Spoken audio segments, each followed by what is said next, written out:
Alright guys, YT.BR is over. What was it? Do you have amnesia? It was this whole series of evaluating YouTubers. From the very garbage, almost not YouTubers, or completely not YouTubers. Just mostly singers, or something like that. And we went all this way from what? December. Basically, the start of the year was this event. And it's pretty exciting. The way to actually do a New Year's resolution is to just start something and keep on going.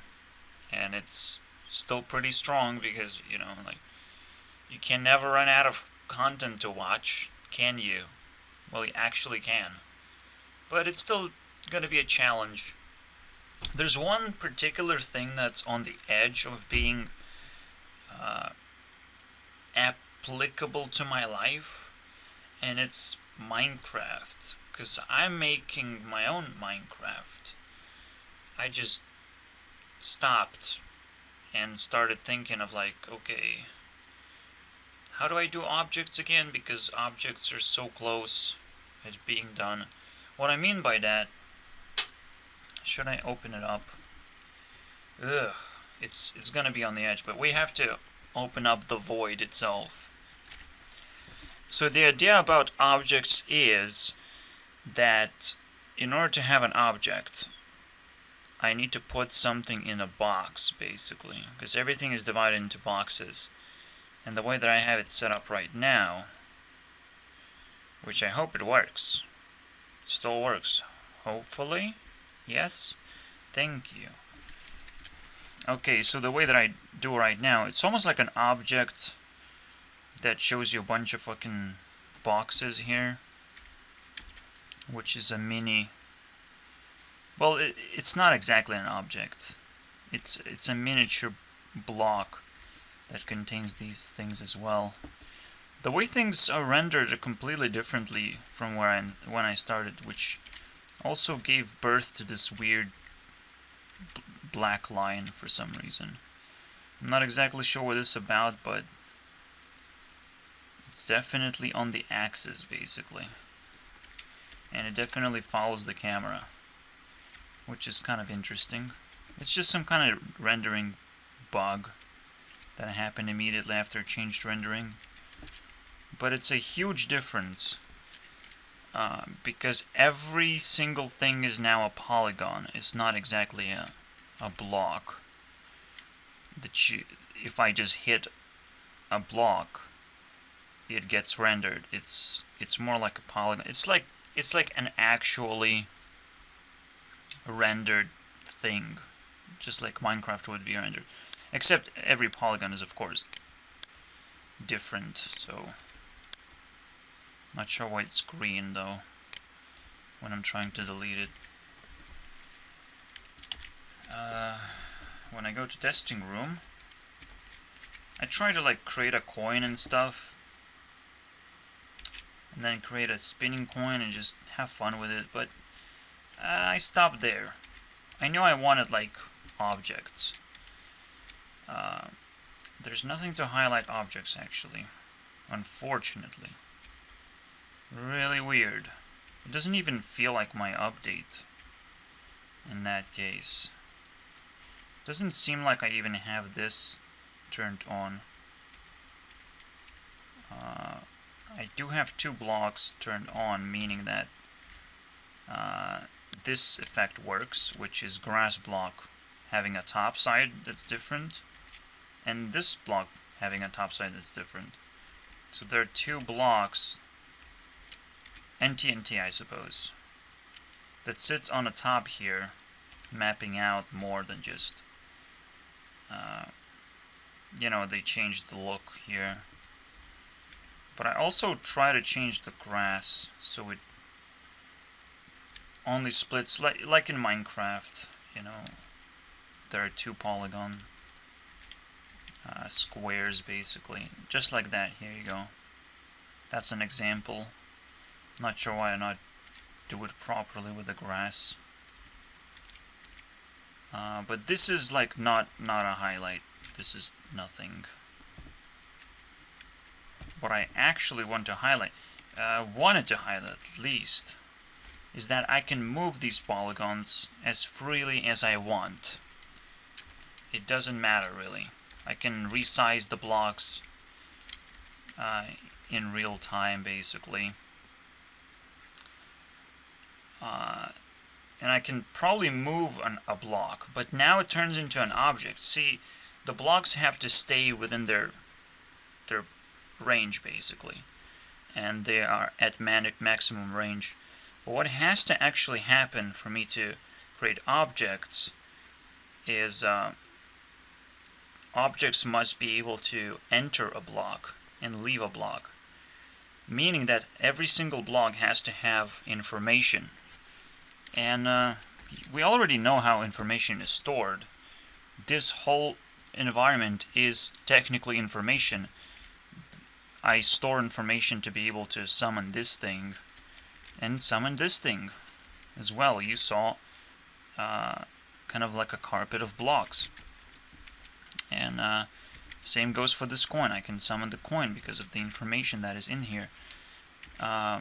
More interestingly though, this information can also be dynamic, meaning that I can remove and add information in real time. When I summon this block, it will give me whatever this thing is, right? Whatever I modified. I can do that. Meaning that I can store any amount of information inside a block, which is kind of pretty obvious when you're programming. You know, you can store information about various things, but the idea is that when an object enters, you have like an array of information, and it enters multiple blocks as well. It doesn't have to stay in one place. It can be stuck in all 4 blocks, and all 4 blocks have to share information about this object, meaning that not only that, the object kind of exists outside of the block as well, like outside of the range. It gets pretty weird. So that's kind of what made me like very uncomfortable, even though the solution is just so simple. It's just information, and every block has to have it basically. And whenever an object enters a block, it has to share that information immediately. And because of how quickly I can just place a bunch of blocks, it doesn't seem that big of a deal to share a little bit of information, right? Like, but still, it's a lot of objects. It's a lot of objects doing a lot of things. I'm not sure how it's gonna work out. Yeah, I can change 16 million blocks in a second. It's really not a big of a deal. In a frame, rather. In a second, I can probably do it 5 times. Or 20 times, because that's what a frame is. Yeah, but it is gonna take a while for me to just get comfortable again. That's kind of the problem that we're gonna be discussing here. Yeah, it's so simple, right? And all of a sudden, if that happens, if it works, I will turn every block into an object, and I can move it around freely. When TNT explodes, bam, blocks all over the place. Or they can even shrink down and turn into an actual pickable block, right? It's such a weird thing to actually have like this, an opportunity like this. But it's still very, very raw. But that's what ray tracing looks like, basically. I'm just reminding you guys. I can't wait to just get this done, get this out of the way. But Minecraft has to be strong enough to inspire me to do this in the first place. I can't just allow myself to work very hard when you don't see a lot of prominent people in Minecraft business at all. Like, it has to be pretty big deal, and it's not. So I turned myself into like this double experience month, basically. For 1 month, starting 20th of this month, which is May, I suppose. I mean, I saw it so many times. It's definitely May, and then April, May, June basically is next. So for 1 month until June 20, I'm gonna be doing this. I'm gonna be collecting some bonus points that they could have if they collect any points at all. Meaning that they, now it's a different story. Now it's a different story that the rest of the points I just bring back to my team. And MatPat gets to sit on my throne for a little while. We just swap places. I don't actually like him. I recently opened up a video and it's like Neil deGrasse Tyson shows up. Yeah. Nope. I'm out. It was such a fucking scientifically saturated content. I can't do this anymore. It's like so fucking frustrating. Like, what's the appeal of science? It's gonna constantly piss me off, I guess. But the idea is that now the event is over, but the points are still gonna brew, basically. The opinions are still gonna brew. I'm still gonna be working sort of half-time, let's say. If I was working full-time, I'm just gonna do it half-time. As much as I'm, like, interested in something, or, like, fixing mistakes. Making thumbnails, maybe, eventually. Because it's gonna be pretty simplistic, but it's still art. I still have to learn that. And yeah, looking at thumbnails as well, of how people present themselves. I'm not sure, because I'll see a lot of new stuff that's trying to present itself from Minecraft, and like I will skip most of the stuff, but I will still probably look at the thumbnails. I already got myself kind of interested, I suppose, just because I can actually tell.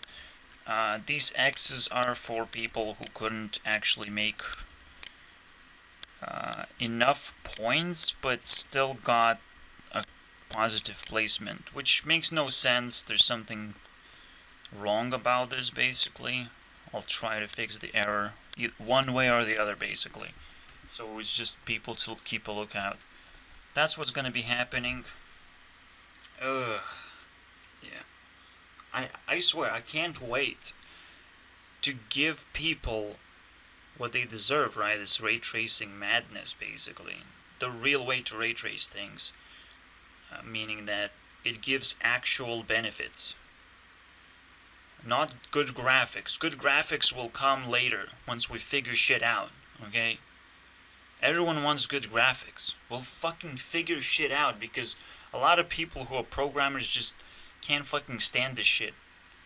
It's all fucking garbage. It seems easy enough, right? At surface level, and but really deep down, when I dig through the bullshit, I see how broken the code is.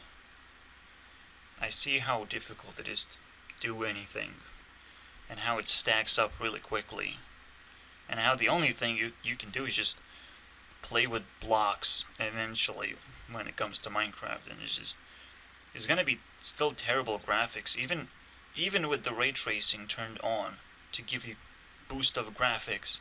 This is not exactly what you want to use ray tracing for.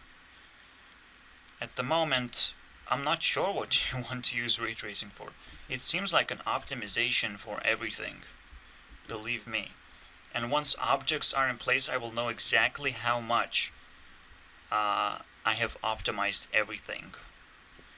because the object count really matters. Really matters. Minecraft could have never dreamed of having every block turn into object on screen, basically. It can't fucking dream about this. But I can. I can actually nail it, probably. Because most of the blocks don't have to be rendered. Most of the blocks who are technically objects, they're movable, right? Can be rendered just passively, just like I already do. So I'm not sure. It's a tough decision. I'm just excited about adding objects. I don't want to like convert everything into objects by itself. Like, there is that fine line of like that I will figure out what exactly is the result of this. But I'm too excited because like I'm the only fucking person who does this, and there's plenty of people who feel the same way, but instead of like moving on and doing something different, they just crashed, right? They chose miserable way out, basically, because they thought they had a choice, I suppose. And whatever, I don't care. I'm just gonna move on.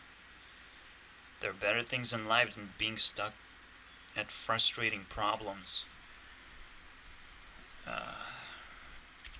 But it's true, if I was like funded, or funded myself in any way, like $50,000, and that's all it would take, I would probably work plenty of time for the engine to already be up and running games and all that shit, and I probably would entertain myself just as much as right now. It's more like a snap to try and get that juice already that I need. But I can't just say that what I've created is gonna just break everything.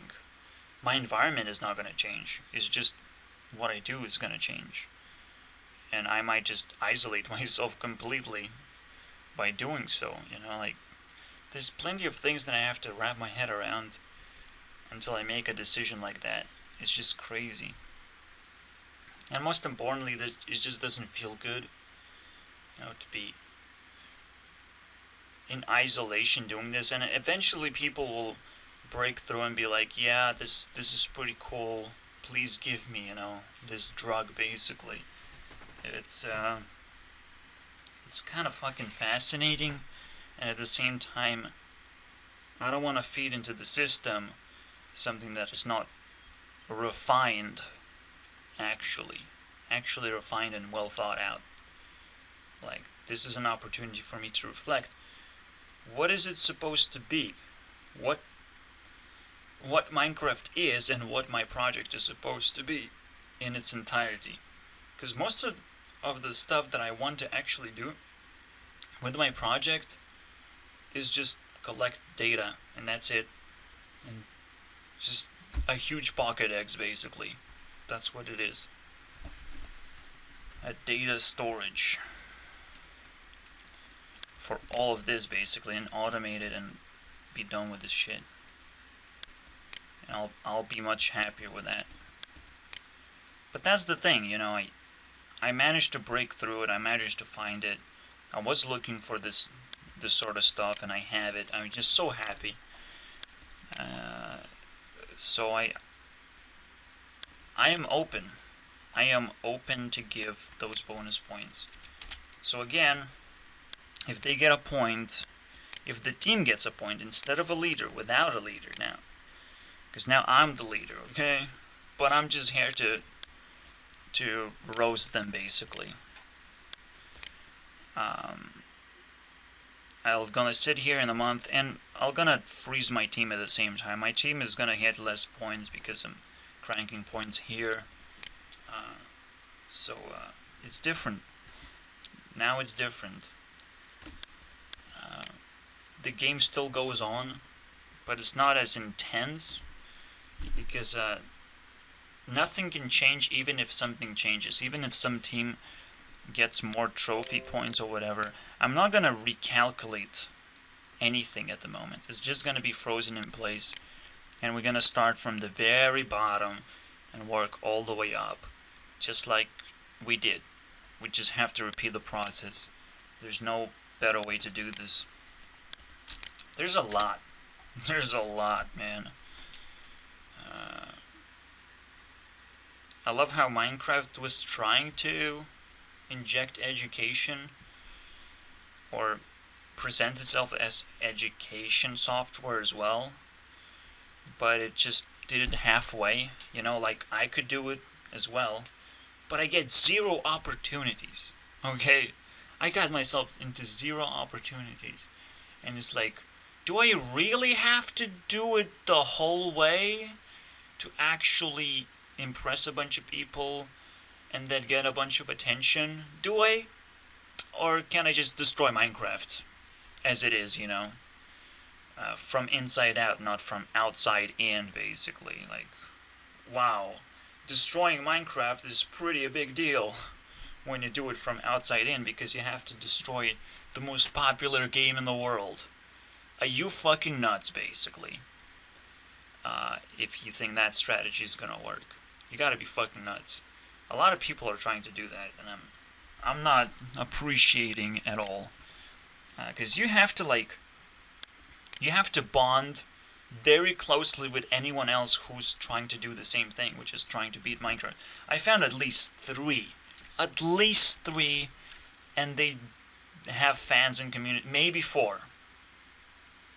There's so many developers trying to beat Minecraft, including Hytale, including a lot of fucking weird stuff that Minecraft has spawned in, basically. I'm just saying, I'm spawned outside Minecraft. I hate it now. What do we do with it? I'm actually taking action and finding these people in the first place, right? It's kind of fucking weird how I found them. But you still have to stick with Minecraft in order to be able to find those people. And a lot of those people just kind of give up. And now I'm like, even Hytale sucks. You know? People in Hytale didn't spend enough time with me to figure out that I'm probably better than Hytale developer, okay, than an average Hytale developer. So I probably require a little bit of respect. Just a little bit, okay? Whether I'm hostile or not, it's just, you know, it's a wild creature. You never know what's going to happen. It's even worse, you know. I'm not working for Hytale, but I could. So fucking respect, Jesus Christ. You fucking understand what it means, right? And you don't.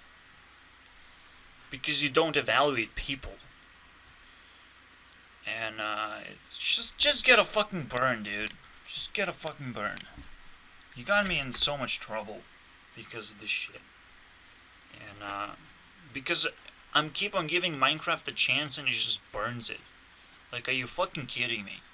So I want to figure out, for 1 month, I'm gonna be dipping my hands into Minecraft soil as deep as possible. Gonna use the same fucking research as I have been doing for everyone else, and just focus on Minecraft this time. Let's see what happens. Let's play 2 tokens. These are pretty deep tokens, pretty dark. Let's start with this one, which is fairly simple idea that it doesn't matter what kind of weapons of mass destruction you have, it's how many you have. That's the real idea. Because there's a lot of things that people make mistakes on or people overlook, and you can kind of harvest that weakness and create a weapon of mass destruction. But if you manage to find multiple weaknesses, that's when you kind of root and multiply weapons of destruction over and over again. While one weapon of destruction you have no idea if it's even gonna work. You do not know how your weapon is gonna work because you can't really test it. You can't really do much. You see a weakness and you try and do a crippling move, but maybe people are prepared. Maybe people exposing their weakness because they are prepared for that. So you never fucking know. But I say there's a 10% chance that you will succeed. And the weapon of mass destruction is going to be terrifying. It's going to be coronavirus level. And it's going to shake the entire world up. And nobody will know what to do at that point. So, if you manage to land it twice, it's crazy huge. And then you have to learn statistics and how 10% can be turned into 100%, technically. So that's what you're looking for. Meaning that you have to quantify your weapons. You just have to keep on working on that shit. Again, this uncovering this token means that I'm still falling deeper into knowing how these weapons work and how they are created. Just one step closer, and that's one step too far for a lot of people. And police fatality is like the second tier of police brutality, because it doesn't matter whether police is brutal or working fairly. This is just the surface level problem. The real problem is when police is so brutal, the gangs go ham. Instead of trying to take hostages, they just straight up kill. They don't want to mess with police. They just straight up kill and hide the bodies and just pretend that nothing is happening, basically. And the police literally has less evidence to work with. If they release any hostages, if there's a chance for a hostage to get out, well,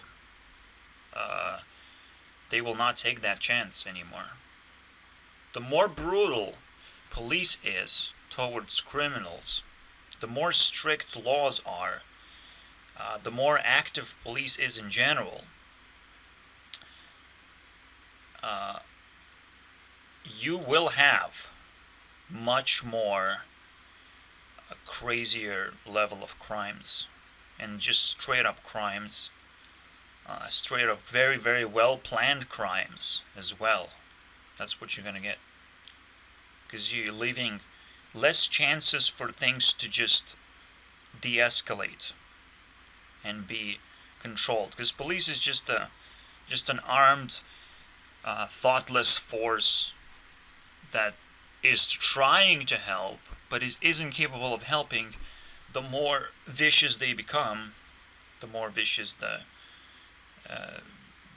basically the mirror flip is gonna slam police really hard, which is water at this point. The way police gonna make people feel is gonna slap them back really hard. Because at some point, there's gonna be a breaking point, right? Where police can't actually respond anymore. And violence will actually grow. And instead of taking hostages, they will just take slaves, basically. They will take people who will be shot instead of set free by any means. So there's no counter-terrorist team, there's no police team to actually save them. The moment the game starts, hostages has been killed. You know, it's game over. You can't win a game like that. That's the whole point. The more vicious you are, the more like you want to win the game, the less you're actually capable of winning it in a traditional sense, because no one's gonna let you. If you win the game, everyone goes to prison. Is that how it goes? Well, if they don't want to go, they will not go by any means. And again, if you're getting stricter and if you're getting more brutal, if someone doesn't want to go to prison and they don't want to go to suicide either, they're just gonna allow you to shoot them, which means you're in a risk of dying as well. Police is in a risk of like dying at that point. It's like it's a very deep mess that you don't want to cross. Basically, the way you do it, you have to establish a justice and re-education system. Two things that, well, kind of exist, but if they don't exist properly, if people don't come out of there advertising basically those systems that would normally function on their own and would actually invite other people to just see what it's all about. It has to be a very disclosed system where people actually know what's going on in those places, and people can actually go through a course or a test. Can you do that? Well, everyone would love to go to FEMA, right? Like re-education camps and whatever, but I don't think government is prepared to fix police fatality. I think they're just ready straight up for war, like domestic war basically, and they will lose basically. The moment they go to domestic war, like Russians will be like, why? We actually know how police works, and they attack immediately and they kill fucking Americans. Reset their fucking society back to zero and it's game over basically. So, be careful, okay? I'm just saying, be fucking careful. Be aware of this token that's next to like crazy token that is more meant for me to research, but it is just as crazy, right? These are very fucking dark tokens that you sort of have to have, especially after the series is over. We have the remnants of me still having no stability in just being a speaker, right? Cool. Me no having no passion in life. Friends support, all that shit. I didn't claim zero fucking rewards, and I'm claiming the rewards of pure light, I suppose. What is the opposite of evil? It's not good. It's not even order. It's just pure freedom, I would say. Freedom is like the opposite of evil.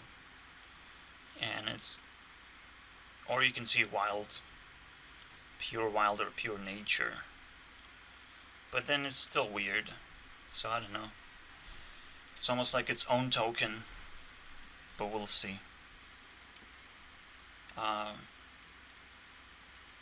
You know, when a country has too many guns, government has two choices, right? To either take away the guns and figure out whether society de-escalates, or they can keep progressing police fatality. One thing that I found about guns, and it's kind of scary actually. It's gun muscle. Now, I get it.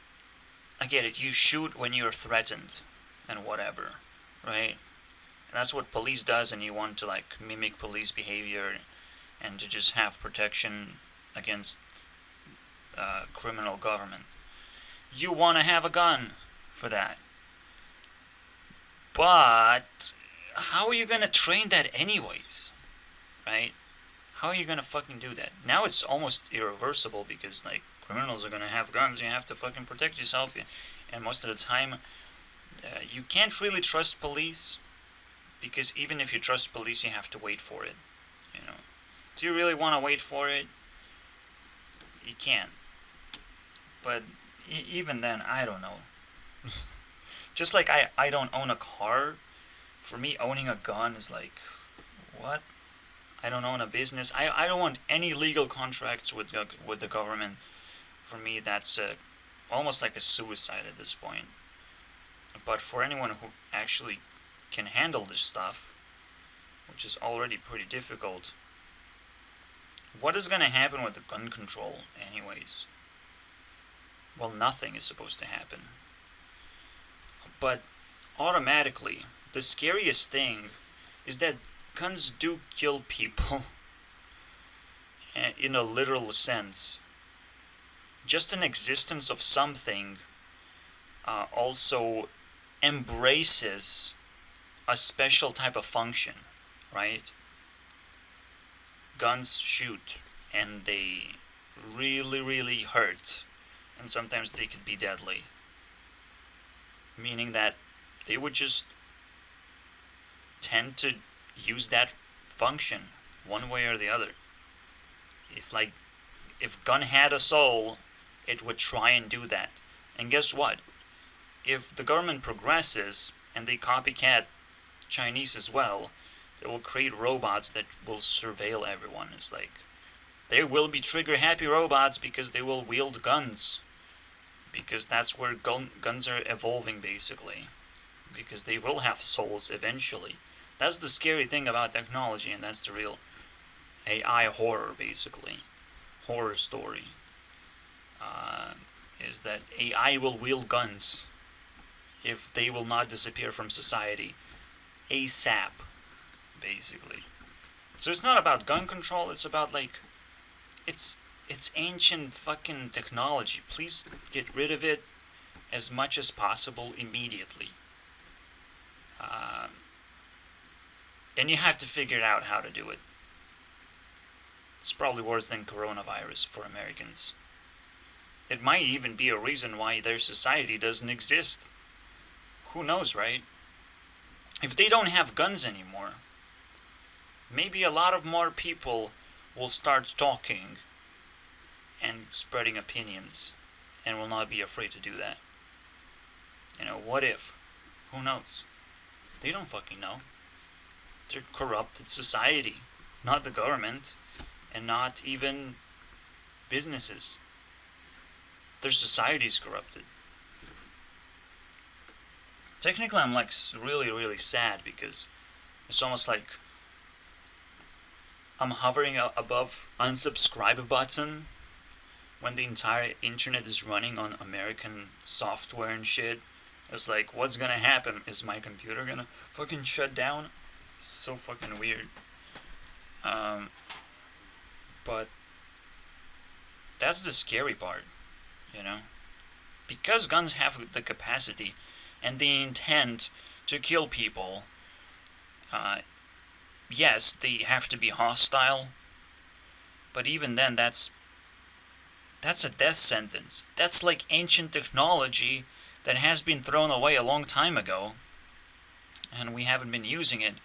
And so whoever decided to use it became the first American and took over the land because they were trigger happy, they were fucking aggressive, and took over the rest of the land, basically, that the world has to offer. Congratulations, right? Really brutal, basically. Is all people have in their American history.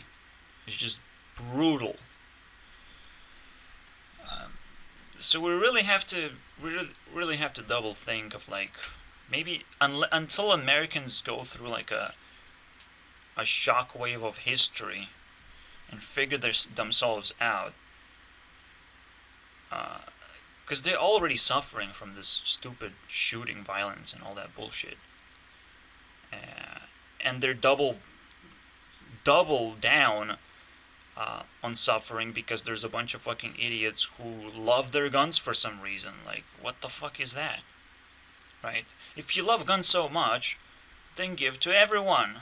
And then they will start talking about ISIS and how government is smuggling guns there. Well, fuck it. They created ISIS, okay. Cool. You know, they can create more than that. They can equip guns to everyone. In Europe or whatever, Japan. Who cares right now? There's a lot of people who just thirsty for guns, and eventually we're just gonna look at Americans as like very, very hungry for the technology, you know. Eventually. Because it's old school technology. You're allowing old school technology to manifest? Do you know what the consequences of that is? Again, you have to prove that guns are not old school anymore. And that by itself is one of those weapons of mass destruction. It's like, you own that. You can create a massively destroying event, basically. Like, it's madness. I'm impressed. You can actually do that. And I'm not sure, but people should be, even right now, on the edge of like doing something crazy, and somehow I didn't hear anything happening yet. So that's kind of like, what's up, right? Is something going right or something going horribly wrong anytime soon? Like, I don't know. So, or maybe I'm just unsubscribed already, so I don't hear anything. But that's probably not the case, because I have been more active on YouTube lately than ever before. And all the news, basically. Unless, possibly, YouTube now is trying to clean its own fucking asshole. And basically blocks the news of any kind of traumatic level news. Like, manages to actually block most of this stuff. I'm not sure, but I'm pretty, like, tend to think that way at this point. Like, YouTube is such a self-surveilling fucking system that it is disappointing, first of all, which is the worst thing you can have, because now you're dipping below zero, right? It's useless. YouTube is now useless to itself when it tries to promote stuff, because it doesn't actually just use common sense, right? I'm not gonna tell you what common sense is for YouTube. It's just another one of those, how do you scale a video? How do you figure it out? How do you promote new YouTubers? There's a lot of fucking things to uncover. And I know it's a long topic, basically. It takes hours to fucking explore. It's like an entire new thing to explore, basically, of how do you promote information. And a lot of clogged up information is gonna show up. It's like dirty water, basically. You're gonna be drinking dirty water for a long time the moment YouTube fucking cleans its own fucking system. You're gonna be watching shit come out. And YouTube doesn't want that, but you have to fucking do it at some point. You have to clean yourself up at some point, you know? And this sort of behavior is happening all over the place, where people are just waiting for the future to remove shit with magic, you know? That sort of stuff. Well, okay, we're gonna inject you with sleeping vaccines, and you're gonna sleep. 10% chance to die, but okay, you know, you're gonna sleep while we cleaned up the shit, and when you wake up, you're gonna probably wake up in the middle of the shit, actually, because you're gonna be turning into shit while you sleep, because we're gonna realize, oh, you are actually shit as well, and you have no right to speak for yourself because you're asleep for too long. So you're literally just gonna go and be dumped and disappear. That's it. Besides, if you like sleeping for too long, a person comes into your home, steals everything, it makes sure to kill you as well, or rape you. Who cares? You will die. You sleep for longer than 3 days, you die. It's game over most of the time. Sure, there are hospitals, there are people who are like really happy to keep you asleep and then release you, because then you're gonna be a supporter, basically. You will support our system, because the system has to be big enough to be able to adopt shitty people like that. Like, and it's kind of weird, like, how just from this stupid direction of like YouTube not cleaning itself, we turn into another weapon of mass destruction, which is mass sleeplessness or sleepiness, whatever, right? Either way, it's bad, actually. It's a new story with sleeplessness. It's a completely different story, but it has the same effect of like, if you don't sleep for 3 days, well, you're gonna sleep for 3 days. That's the same effect. It might even be worse because people might not want to kill you. They might want to convince you of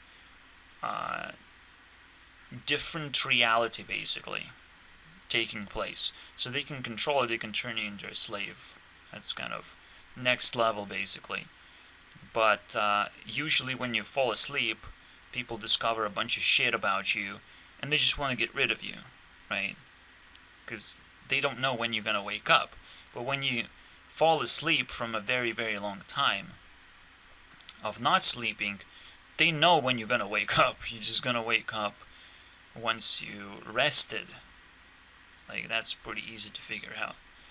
You know, it's such a fucking weird thing to explore. It's like hopping on an alien ship and just looking at all their discoveries, basically, reading their fucking books, alien books. It's disgusting. It's like, this is the future. I don't want to know about it. But now I do. What do I do now? What have I done wrong? You know, why there were not stop signs of me going 200 miles per hour in my brain? Why there are no stop signs? Did I broke all the limits already, and now I'm free to do whatever I want? That's what I think is happening, and I'll take it. Who cares anymore? Nobody cares. Nobody can stop me, right? And sometimes it's a mental illness that gets you to 200 miles per hour, and people are like, okay, he's gonna stop at some point, right?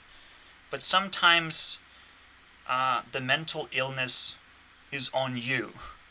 You're watching, you're waiting, you're sitting down, you think I'll change, you think something is gonna change, you think you're looking at a clock and time is ticking for you.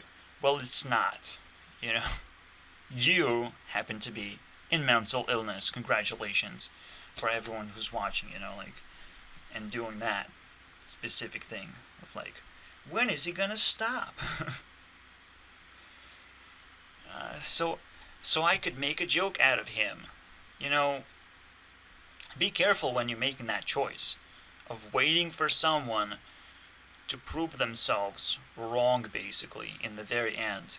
You have to give as much respect as you can. You literally have to squeeze respect on everything you see and everything you interact with, because the moment you stop and start waiting on someone to trip and fall and cry about it and come to you to cry about it specifically as well, or to your audience, basically, to whoever is with you waiting as well, like, you might just fail. Yeah, you might just fail completely doing that. Especially when you have your own problems to deal with, and he can do the same thing.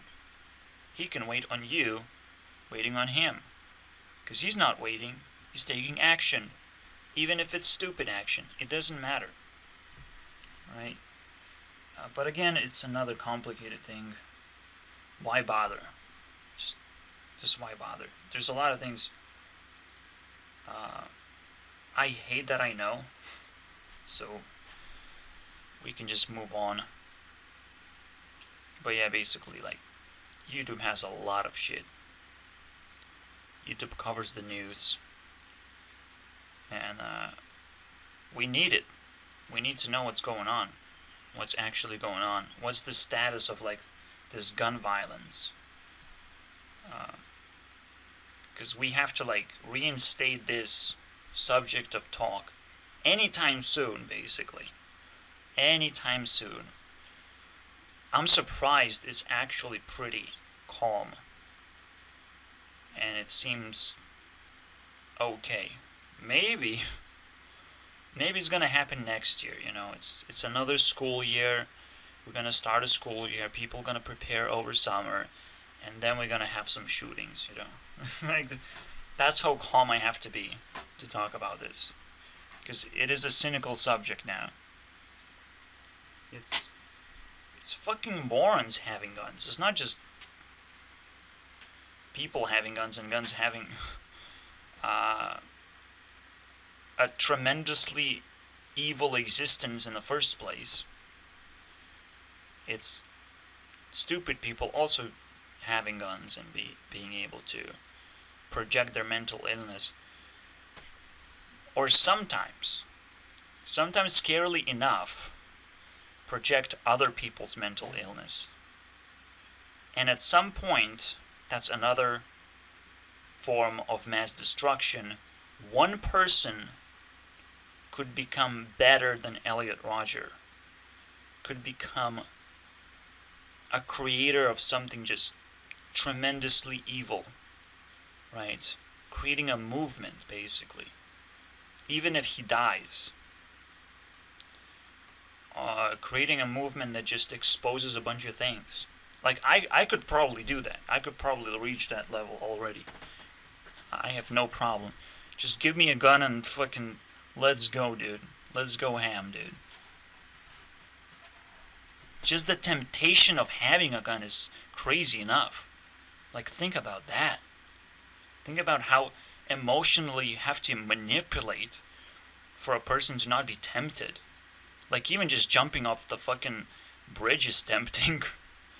And it's stupid. It's fucking retarded. And it's still tempting to throw something off the bridge, to just jump off the bridge. Who cares? It's tempting. There's a lot of temptation-driven things.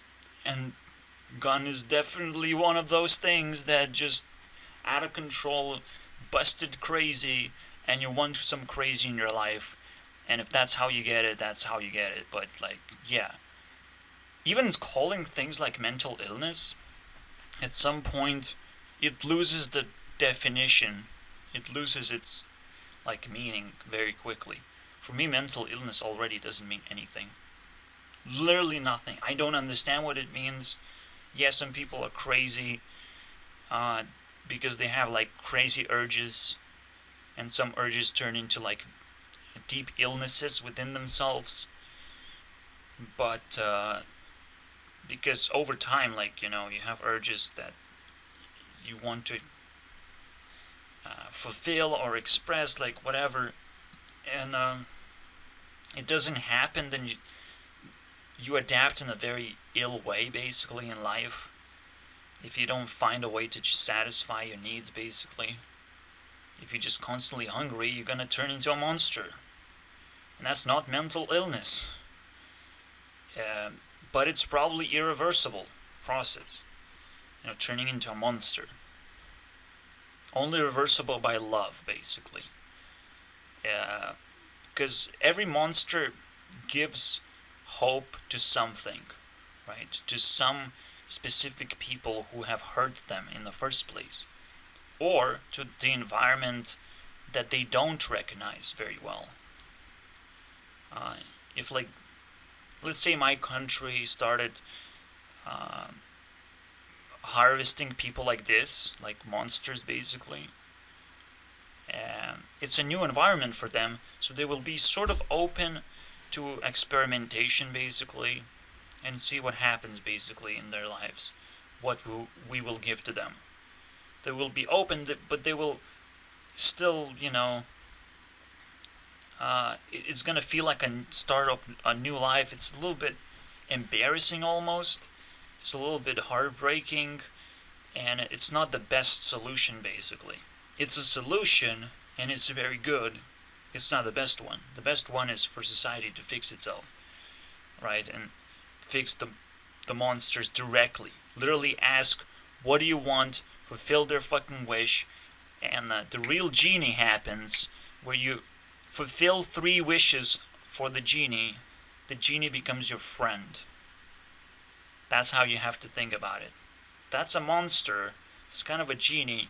You rub it, you get closer to it, you earn the trust, and then the genie comes out and tells you his wishes.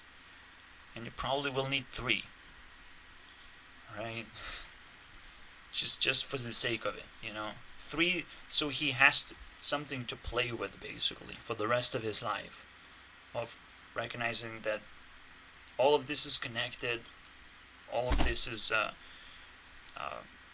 bringing him back to life, and maybe that's the real Illuminati triangle that we're supposed to build inside people. People turn into monsters and they come back. Congratulations.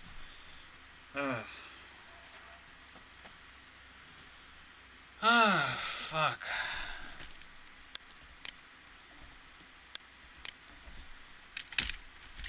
Let's do it this way. Just so you know what it is about. Actually, let's do it this way. It's probably less than 3 wishes, I'm just saying. Man, I fucking love this shit. Keemstar showed up at my fucking list simply because of fucking Minecraft. And then now he's in. Now he's deeply entangled in the lore. Maybe he's gonna come back, Who knows? Nah, he's just gonna pay. This guy's like, give me my fucking point, and Keemstar's like, yeah, but I'm a fucking gangster still. I'm still better than you, bitch. I did Minecraft. Yeah, due to the popularity of Bashuer's popularity in Minecraft, he has a conspiracy on his head. That's why. It's all Minecraft. Everything is Minecraft. I figured it out. Keemstar knows everything. Oh, wait. That's just a baby screaming and crying. Hey, who cares? You haven't seen a baby cry? Nobody cares about Bashuers anyways. So he just got himself into another trap, basically. It's a weird fucking circle of life. I don't care, though. All I see is someone fucking crying because, like, they can't handle the internet. But I just want to make a Minecraft content. You know, Minecraft is pretty big. You don't necessarily want to just make a YouTube channel, Tobuscus also wanted to make a YouTube channel, I think. Is he still there? I think he came back, actually. Let's check this out. Did he want to make a channel? Thank you for finishing this bullshit.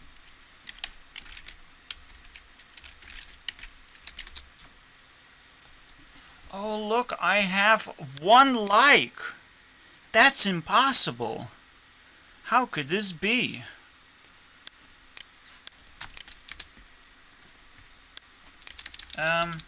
Shit. That's a studio. Okay. I got 2 likes. Unbelievable. Who would do such a thing?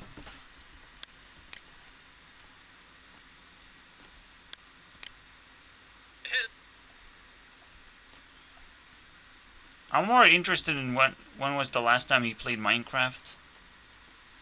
Yeah. 2 years ago. There you go. Let's just pretend that he played Minecraft. It's probably just animation. Okay.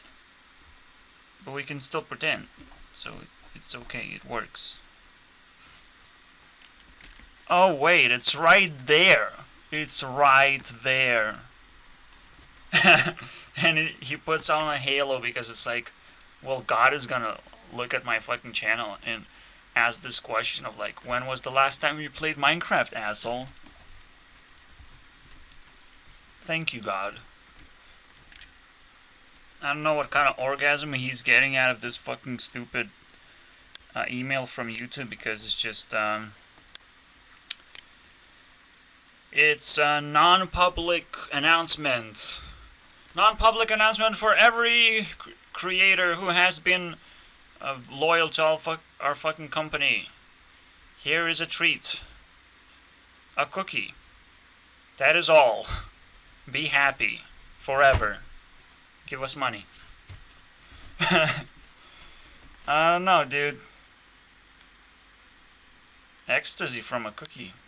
I love that shit. Let's just go. Let's go.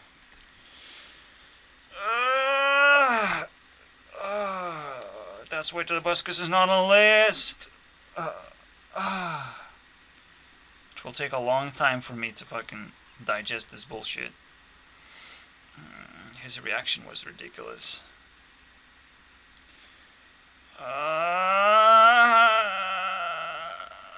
Email, guys. We read email still. 2020. Because of the current pandemic, we're sending you a cookie from YouTube. Do you like it? It's not the size of the canvas that matters for art. That's what they say. Like, does it matter what length of the video you have? Now it doesn't. For 4 videos, we're gonna send notifications even if your dick is short. We're gonna let you try sex. And we're not gonna discriminate you. Wow. I have always dreamed about this thing you called putting my dick somewhere. It's a cookie. First time in my life. I'm homeless though now. What do? I just make a video, I guess. Because it's YouTube, I have to pay back. Now I'm crying. Oh my god. That's so emotional. It's so interesting how I post a bad quality video and it gets a like. First like in forever. Jesus Christ, that's my cookie right there. 1 like.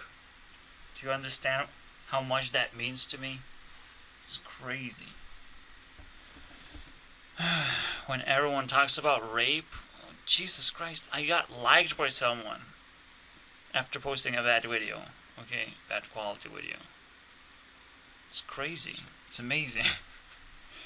Actually, it's probably not a like then. So, I have to give up on that.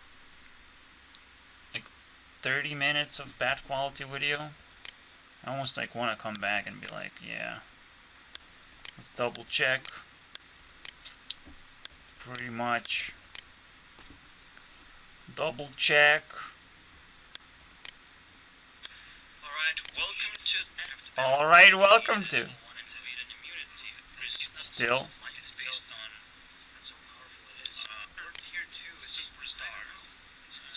Still.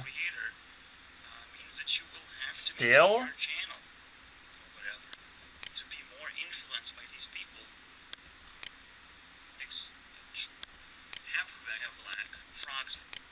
Yeah, it's around here. Somewhere here it ends. Life-defining reward for you. Because you're now connected with someone who's same tier, so you don't actually want to move that much anymore. Alright.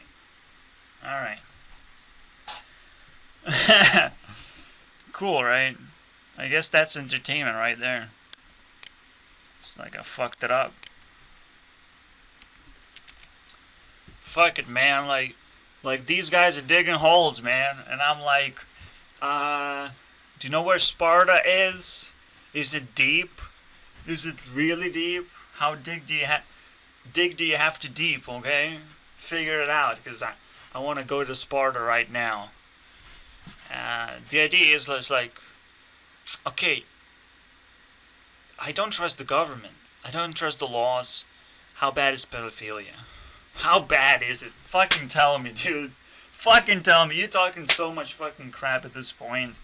Might as well fucking tell me how bad it is. I don't know real world. I don't know what fucking people are into. But just fucking tell me. Is it really bad? Is it really bad? Or is it just one thing that people try to stay put away, so there would be this transitional period of school, high school, and then college, basically, right? It's just that. I believe that's just that. You know, people just trying to be clean. It's like, well, that's what laws are for. But when law gets enforced, and people start fucking enforcing law themselves, like this shit, it just fuck you, man. Like this is getting out of control. I'm not gonna support Onision and this fucking Bashwars. I don't give a fuck. Okay. Oh wait, Onision actually is a good person, right? He's on the list. No, I don't give a fuck. He might not be, but maybe he is. I don't know. He's valuable, let's put it that way. He's valuable. And Bashwars is not a meme, so he jumped on the wrong train. I'm sorry, dude. It didn't work for you, though. But that's the question, right? What are these people sniffing for? What are these people? Where is the pedophile? I'll find him. I'll turn him in. I will turn him into entire fucking internet feud. I am so fucking amazing. What the fuck is this shit? What is this shit? Man, now the way I see it is like, I'll grow up and my dream will be to become a pedophile. It's like my dream. It's like, mwah. I want to make you fucking angry. I want to make you fucking dig through my fucking trash so you find this, oh, it resembles pedophilia. It's my type of fucking shit that I found from the garbage bin. I found it. Wow. Jesus fucking Christ. That's what it happens. It literally creates police fatality. Because people can be police. People can be policing other people's behavior fatally, really badly. Okay? It's a completely different solution that we need to take care of, and it's a long story. It's yet another long story if you want to fucking fix it. But the first thing to do is ask how big of a deal it is. Probably not a big of a deal. Like murder, we should probably take care of murder. And you know, suicidal thoughts, probably more important than just rape and pedophilia. Just maybe, guys. Just please don't throw a brick at me. Oh my god. It's unbelievable. You know, I would rather kill a stupid fucking bitch than have sex with her. That's my choice. Just the choice, right? Or then chase after some fucking garbage, right? Just because I'm flirtatious, just because I'm into it. It's just such a deep fucking massive bullshit. Everything about sexuality. Of course it's gonna be American bullshit because they can't just wrap their heads around it. It's impossible. It means so much because it always grows in meaning alongside us as humans. Our sexuality just kind of like a bowling ball attached to us. And we have to improve in how we are capable of, you know, living with that bowling ball. Like, it's not easy. We have to improve that, but we can't just improve that by just forcing this type of behavior. Just like by default. We have to fucking think for once. Jesus Christ. For me, pedophilia just is an eye-opening thing. First of all, school lasts for way too long. And then social school has to replace high school immediately. That's the first thing I do if I become a fucking government official. School for 4 years replaced by social fucking school. Whatever. Whatever it needs for you to learn what it means to be social. Because otherwise, the next years of your life are gonna go downhill until you hit rock bottom, and then you're gonna wake up in the middle of nowhere, basically. That's one way to live, but that's the way I lived. It's cool if you can fucking survive it. Most people don't. Or most people turn to trash. It is a testing period, so technically I would be just fixing the whole thing, which doesn't need to be fixed. See, everything is more complicated than that, you know? Government created such a big problem that the problem itself turned into super challenge. So everyone is like praising the challenge of like, I survived this, look at my fucking muscles, I got it from the government challenge. Obey the government challenge. Look how fucking tough I am right now. Holy fucking shit, man. I have to replace a huge chunk of fucking society before I can actually, be proud of myself as like a government official, because I have to change the government challenge into something more appropriate. Of like, wow, this fucking sucks. This is really, really stupid, but it works one way or the other, and that makes it even more stupid and even more snappy, away from logic, basically. It's somewhere outside logic, and I hear a snap, like it's stuck there, like it's the way of life right now, and I'm so sad and lonely. But I'm not empty, for fuck's sake, assholes. Someone said I'm fucking empty. Ridiculous. Oh yeah, it was a girl on Tinder. Who knew, right? I mean, it's so amazing that you can say that someone is empty when I actively chat with a person. She writes in blocks of text, and I fucking read enough to be able to reply, and I fucking quickly reply it as possible. How empty is that? They come out of somewhere, they have a source. Unless she fucking thinks I'm a fucking robot, and I get triggered, and I saw fucking, context out of nowhere, and I write back. Like, you have to test your fucking assumptions at that point, and delusions. But it's fucking bullshit. I don't want to talk to fucking low-tier people and be like, holy shit, this is total fucking garbage. You look pretty, though. Oh, boy.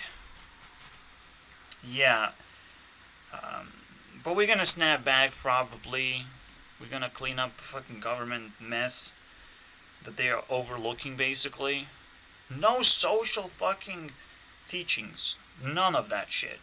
12 years of obey the government, then go out into the real world and obey survival skills, basically. Obey everyone else. Obey everything, basically. That's what you learn. And obey your memories, because that's what you have done. You survived the government program. What the fuck? I can't even explain it properly what happened to everyone. What everyone went through, basically. It's such a sad moment in life to just sacrifice a bunch of fucking time, just sit in classrooms all day and do nothing. Because literally, I did nothing. There was no passion, and it turned into nothing, right? There was no direction to work in certain factories and help people out to make stuff. It turned into nothing. I sit for fucking 12 years of school, and it's totally useless. Math, information technology, all that shit. All those classes. Every single one. Even the ones that I liked. Which was math, by the way. Math was the best. Well, it wasn't. Because my language teacher was the best. And she wasn't. I was just simply creative. And I stretched out myself to where I kind of like everything. Music, I kind of like that. But it fell flat because it wasn't like a full subject. It was like a half-time subject that nobody fucking cared. So like, school was a fucking pure survival. And some people even went further than that. People went 4 years in college. You know, it kind of rhymes with prison now. I don't know. For me, it's the same thing. That's why when I had a chance, I did not went to college. And then my dad gave me another chance to visit some factories in UK, and I did it for 4 years. And then I hit rock bottom because work is just hard. Work fucking drains your soul and you just want to do fucking something else. And I did enough mistakes to where I came back home with nothing. You know, that was my rock bottom. Basically followed me all the way here home. And now I'm earning $1 a fucking hour. And I'm happier I ever been. Fuck you, everyone. Get a fucking coronavirus. That's what I want you to do. So you get a vaccine and die. Because that's what's gonna kill you. It's consent that's gonna kill you. Consent to stupid fucking things and stupid ideas and this bullshit to make a video for a fucking hour. Because only I can make a video for a fucking hour. Get the fuck out of here, Mars. My best buddy, though. You're my best buddy, though. Don't take it personally. Just take it as a not a brother to brother, but hour to hour. Okay, that's what it is. That's the conspiracy right there. Entire time, Minecraft conspiracy. All right, so that's the story of like the school years that have been wasted, technically. And I have been interested in girls, and I wish that interest was actually brought out because I wrote a book. People read it, and nothing happened. Nothing. I just heard rumors above my head after school was over because the girl was up there as well. So, and my classmates. So they had nothing else to talk about but me. Congratulations, Girl Next. You have so many secret admirers. Crazy. I didn't chase anyone. I didn't fucking have my eyes stabbed and replaced with hearts. I wasn't obsessed. There was nothing going on. But see, the cool part is, and it's a very interesting story, because it's not even a story. You can implant fake memories, right? You can implant fake shit in people's heads. And if I just bring it up, what fake memory I'm thinking about. Oh wait, that fake memory is rape. I raped everyone. Especially the person that I fucking wrote a book about, obviously. It's almost like dreams are rape at that point. It's so weird. It's so weird.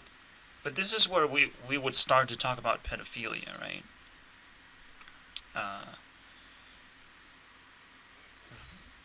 First question for me is like, why would you do that at all? Why would you? But yeah, it's like, yeah, I would like to have a control over reality where you are capable of doing that, right? At some point, a person could control reality and be able to do that, achieve that, right? It's supposed to be achievable, basically. That's the first red flag. So basically, we're playing cards here, and I'm gonna show you how it's done, basically. Maybe we should write something down. So the first move I do on my side, and by the way, I have to keep on mining, keep on digging that fucking $1 bill, man, every hour. Okay. So the way we start, I want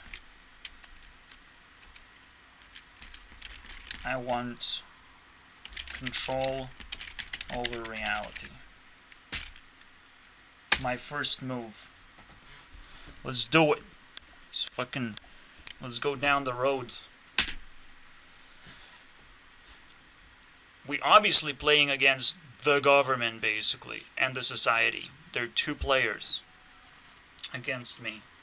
And they can work as one player, basically, and call itself a sweet psycho, okay? Very sweet psycho. So we have to imagine that kind of girl appear. It's not Monica, by the way. But almost. You know, because she's not sweet. So we need a different girl. See how narrative kind of changes when I can't actually summon what I want from my life? I'm not traumatized enough, god damn it. I'm literally not traumatized enough. I did not have that girl, but it was circling around it. And I still haven't had that girl in my life.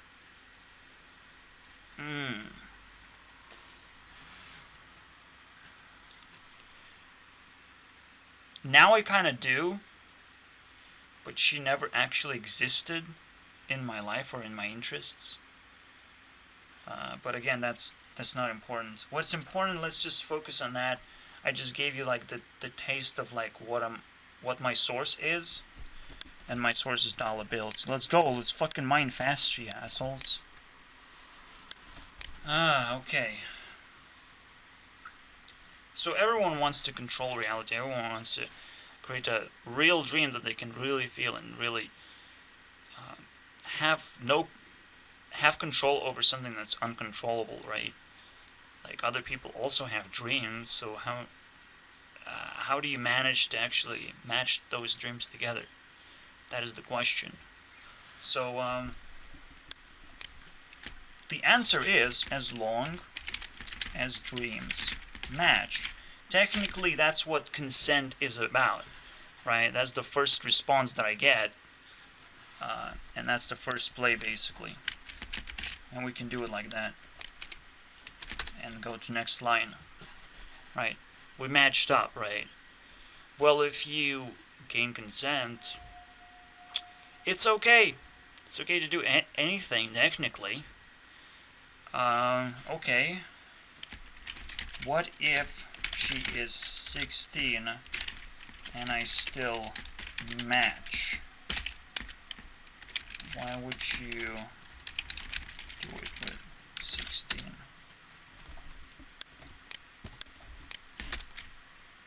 You know what the idea is, right? So the idea is you either both underage or you are a pedophile. Oh my god. We're so close. We're so fast. But the question is like, why would you do that? Like, what's the point? What's the point? You have to wait for people to brew. And she immediately does this. Are you a brew master? That's the move, boys. That's the move. That's how you fucking do it. By the way, I'm a programmer. I know what the fuck is going on right now. Okay? Are you a brewmaster? I'm being attacked right now. What's my response? I have to say yes. Otherwise, I'm in trouble. So I have to be literally interested in people's process of growing up, or I have to be their age, basically. But let's say I'm a fucking pedophile, right? And I have to own to this attack. I have to say yes, capital fucking letters right there. Let's go, fucking. Let's do it, a social fucking freak. I'm gonna beat you. in every competition. Let's go. Fuck. Now I'm in trouble. Or am I? You know? Maybe Brewmaster is about making love potions and not much fucking else. Easy. So, I still have to answer the question. I still have to say, why would I do that? You know? And technically, because I'm a brewmaster, and I said yes with capital letters, that kind of explains it, and I still have to finish my fucking thought. I still have to define what brewmaster is while she coins the term. Right? So, just, probably it's good enough to just say what it is. I am interested in her growing up. How will you avoid trauma? Because it's a big trauma when you're subscribed to two parents basically, and then there's fucking another dude coming in. Three-way street basically. Kind of corrupting your choices in life and corrupting the definition of family. There's a lot of fucking deal in here, in trauma, in here. But she isn't capable of attacking, I don't think. It's almost like an opportunity for me to attack back. It's like, trauma, are you kidding me? I'm not gonna do anything. But it sounds kind of silly. Most importantly is like, you have to understand she's being nice for listening in the first place. Whoever that person might be, government, or just some fucking employee, a little fucking girl, or maybe someone you have an interest into in the first place. How about that? I don't want to play that fucking role play, but let's figure this out. Clearly the problem is like not just answering the question, but also clarifying exactly what your interest is. Because like, it's almost like stalking, right? It's almost like that's what she intends to say, but she can't say that because you just can't say bad things basically if you on the government side. You just can't say something like a word. Stalking is like a swear word at that point, because you don't want to just attack someone. You see, if you put stalking, eventually this turns into attack, and I can use it basically in my advantage, you know.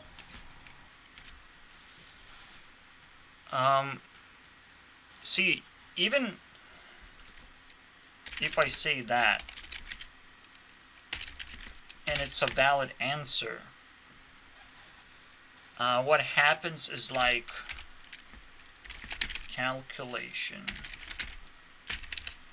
Immediately, this happens. What does that mean? It means that she fucking gives up. First of all, she takes an attack. She finishes the entire, because love has been mentioned, and love is undefeatable basically card, right? So you have to give up everything. The conversation's over, the calculation begins, and what's being calculated is that you say you're gonna avoid trauma, right? You're gonna avoid breaking up parents and all the family business. All that is gonna be intact. She's gonna get a benefit basically, a straight up benefit. Nothing else is gonna be affected. You're gonna be embracing all the definitions that should be in place in the first place, and that's it. You can just say that and it's game over. Meaning, this is the card, get out of jail card for bashers. I believe. I honestly believe. Maybe that's a brewmaster right there. Maybe that's a hobo brewmaster that we found. And we need to fucking highlight him and beat up Mars and that other guy, you know, Killer Snake Star, right there. Uh, I mean, I can do it, but I won't. I just want to like brew a little bit. The opportunity, the idea, you know, it's tasty. Consent and avoiding of trauma. That's all you have to fucking do. And you can be pedophile. Congratulations. You have been recruited to pedophile school. Hey, you. Obviously, as you can tell, it's not easy. It's very complicated. You have to know how to play fucking Hearthstone, okay? You do. And you have to know what this fucking card does, you know? Are you a brewmaster? Can you bring back all the creatures to your hand whenever you fucking want? Can you get drunk basically anytime you want and just be completely harmless? It means so many things because it's like you're a very charismatic guy and then you just get drunk at the same time and then you just lose all your charisma at the same time. Like that's very difficult to do. That's what brewmaster is supposed to be able to do. Just get drunk and be like, I don't want to do anything. I just want to fucking lay in my bed and think about stuff and life and bullshit. Okay, I can deal with it now because my feelings are numb, so my brain is working. And that's kind of weird, but that's the way I see it. The definition that saves your fucking ass. Okay, someone says pedophile, brewmaster. Let's go, fuck it. I want to see people grow up and have good life.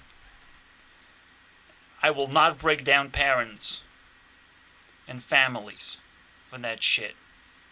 I'll just watch. I'll be fucking careful. I get consent. I'll fucking take that shit. Because I'm a proud motherfucker. That's how it works.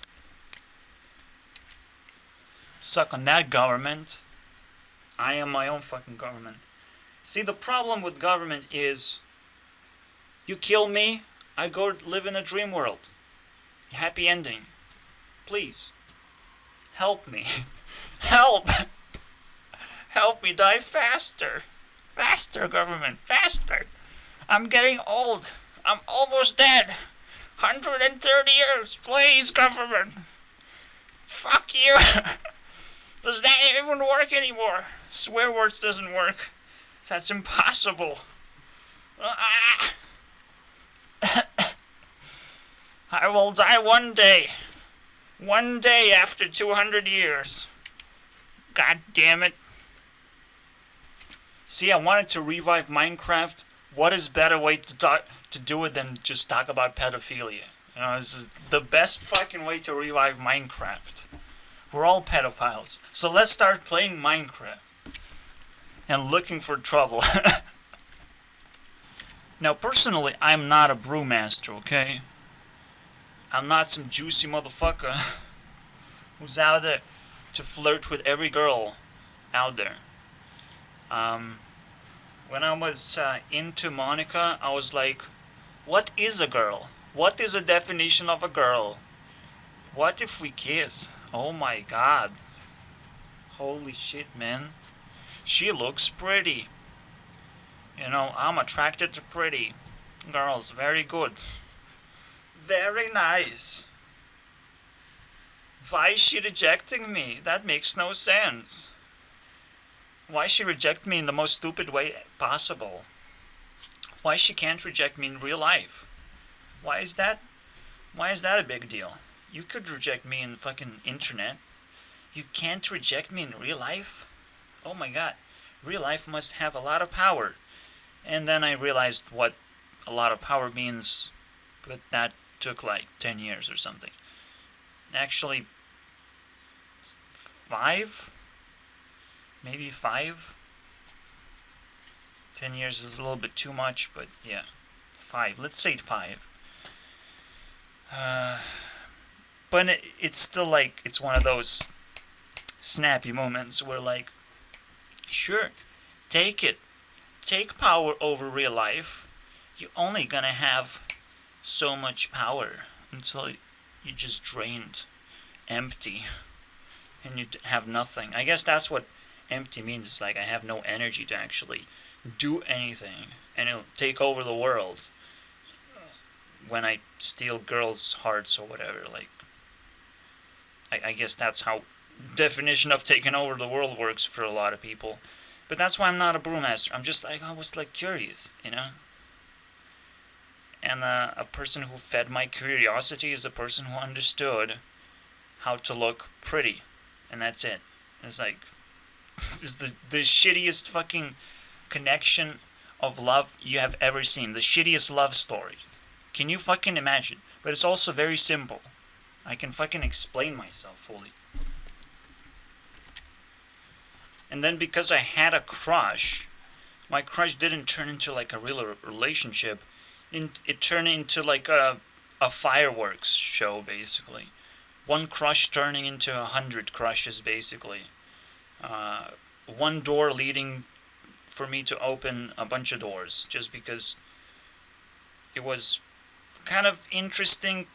It kind of fed my curiosity, and I get even more curious, and then my curiosity was stopped being fed, basically, by the girls that I found around me.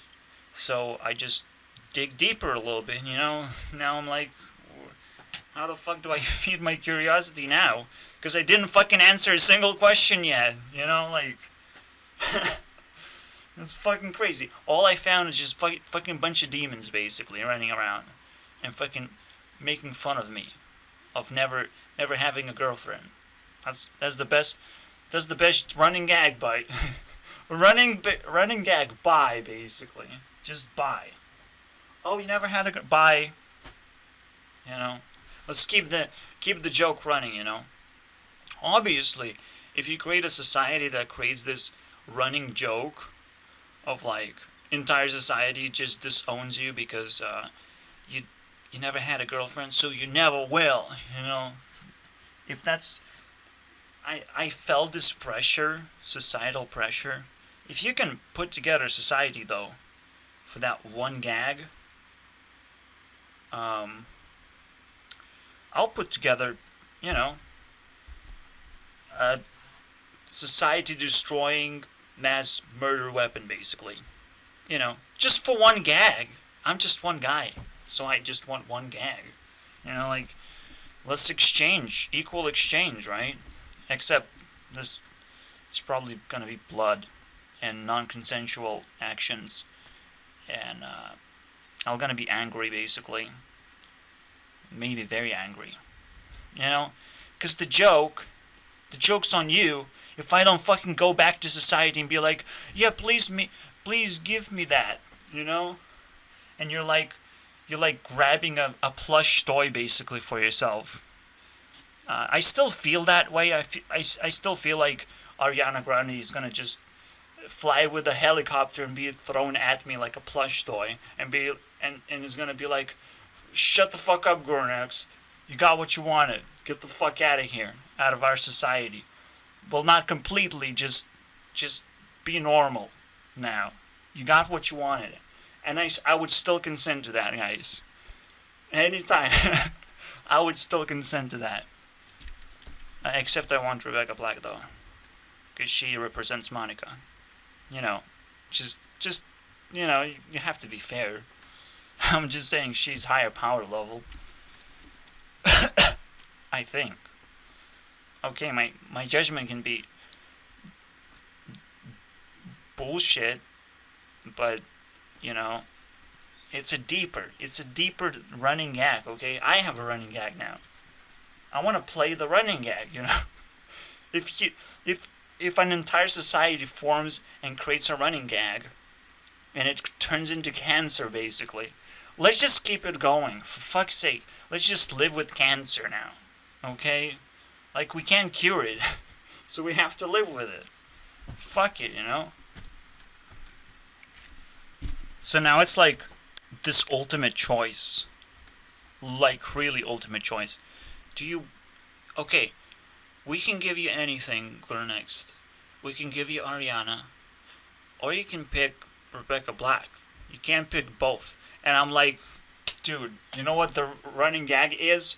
I choose both every time. That's the running gag that I have.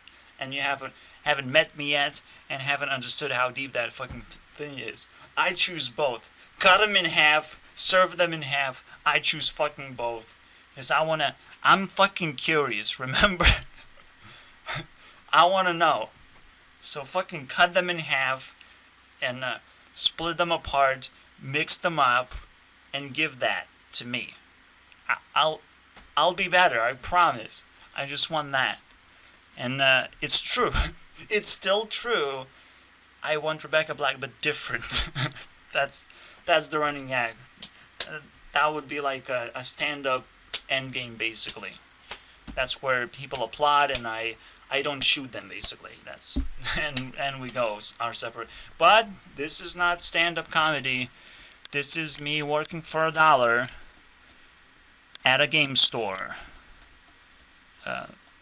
So things are a lot darker here.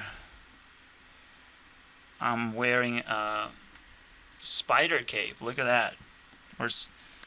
How is that called even? Hide Good. Oh my god. Hide Hood.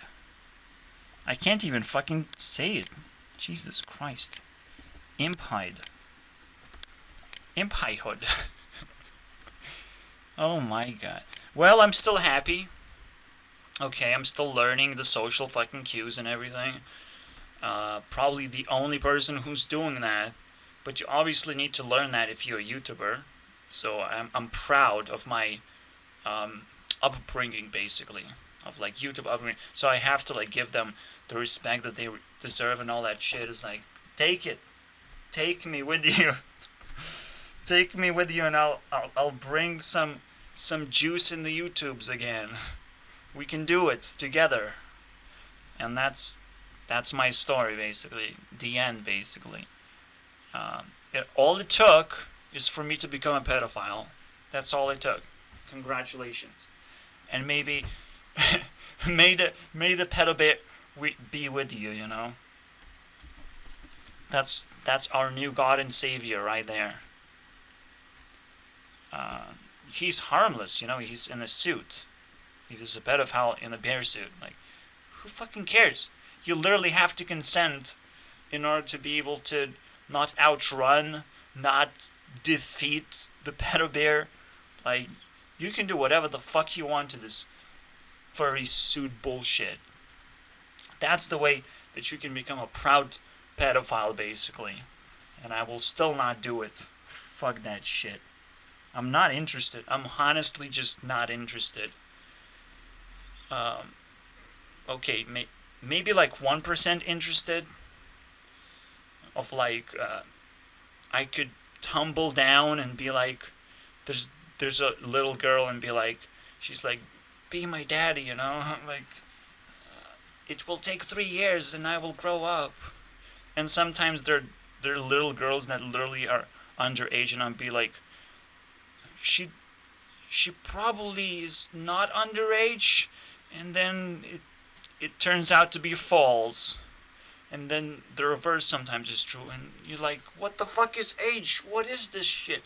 So there's 1% where you're totally uncertain whether you're interested or not, so I'll just give it that. But normally, I'm like, you gotta fucking grow up. Grow some balls. And by the moment you have balls, you probably are a mature person. I don't want to be this brewmaster of like cuteness, preserving big boy, basically. You know, I always want a cute girl. Or whatever. Cute, innocent girl. Haha, I got it. I preserved it. It's my piece of gold of like achievement. And even that's like, you know, that's all the claims that Bashivers had a relationship with it underage, and he was flirtatious and shit in sexual ways. Oh wow. Wow. These fucking channels have to be banned for saying that, you know? This is not even a rape accusation. It's nothing. It's fucking magical dust with fairies, you know? I had a relationship with fairies, and they are 2 years old. What do I do? I'm being chased down by fairy police, you know? Tooth Fairy likes me, and I like her, you know? What are you gonna do about it? She's 3 years old. You don't understand age at all. Obviously, it's like, come on. It's a relationship. Get over it. Are you fucking jealous? What is happening? You know? I don't understand any of this shit. Most importantly, here's the fucking kicker. If an underage girl doesn't know what she's doing, she's doomed to be raped, and fucking go get it, dude.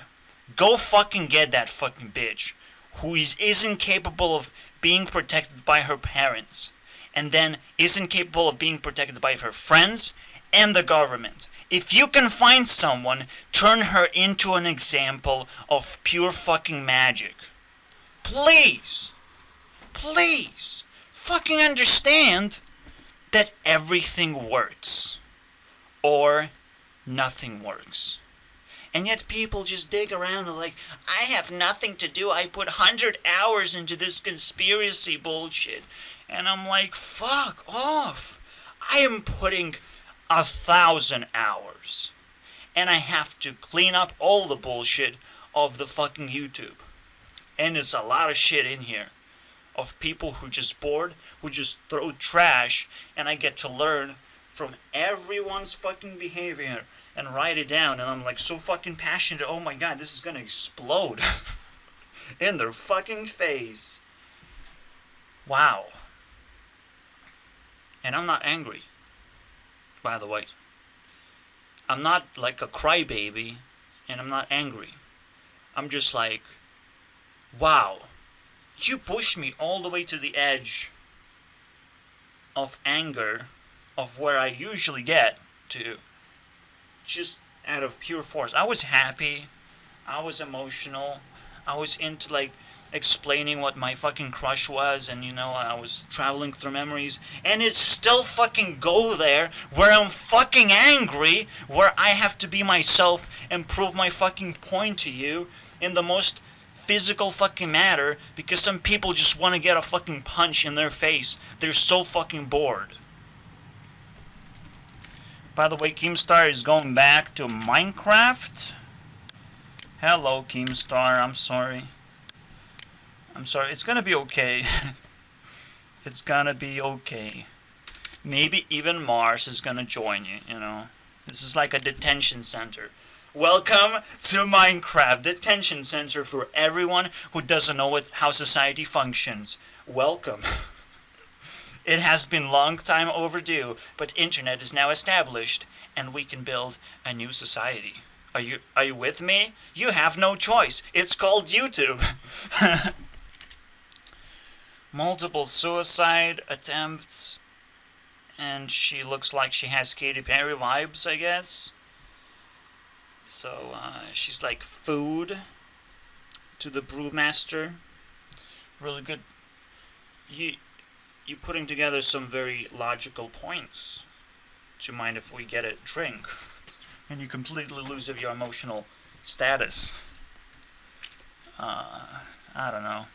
I'm just trolling at this point. Let's just finish this fucking bullshit. If I can survive this, because you survived my fucking bullshit, I have to honor, you know, the master, the marster. Let's call him Marster of YouTube breakdown, basically, because we have to trust someone. If we can't trust him, who do we trust anymore? I can't even trust my own. No, I can still trust my dick, dude, but I can't, because there's an upcoming men versus women event. It's huge, by the way. It's huge. I'm investing like 1 million fucking air molecules. I can do it. Into this event, and it's gonna be huge, okay? Okay, 1 million seconds is what it takes. Let's not make up memes anymore. Just it was a serious subject. I completed it. We still have suicide attempts from bashers. He's a dumb guy, okay? He cannot solve this problem on his own. So, here you go. I helped you out. Give me some beer and rape the fuck out of me right now. I consent. I consent. Oh wait, I live in a different country. Oh wait, you're technically dead inside because someone saved you from suicide attempts. Oh wait, I don't even give a fuck about you, bashivers. I heard about you when you played Minecraft because I hear about everyone who plays Minecraft. And Minecraft sucks right now. It's dead. Dead and gone. Okay? Take that, bashivers. I just help myself with your tragedy. Your tragedy is my remedy, baby. Again, the main conclusion, the running gag as well, is like people are bored and they turn into like weird passions and they grow up with those passions and it's fucking disgusting. It's disgusting. But it's a story. I have to honor his effort, I guess, because it made me rant for a fucking hour or whatever. That's good. It's always a good conclusion. You know, I can't just put him into detention center of Minecraft. You can still have your fucking channel. Okay. But Keemstar is going bye-bye at this point. It's like, no. Maybe I take that back. Too much drama, okay? You already lost your fucking chance at Minecraft. You had one chance. You lost it. Let's not give him another chance, okay? Unless he turns into a different person, basically. Oh, it's a killer not Keemstar. Keem Donut. I maybe know how he feels. Maybe don't. I'm not sure. But I know how love feels. How lust feels. And what is between love and lust. That feeling that you have all over your body. That you just want a person to be with you. For by any means necessary, really.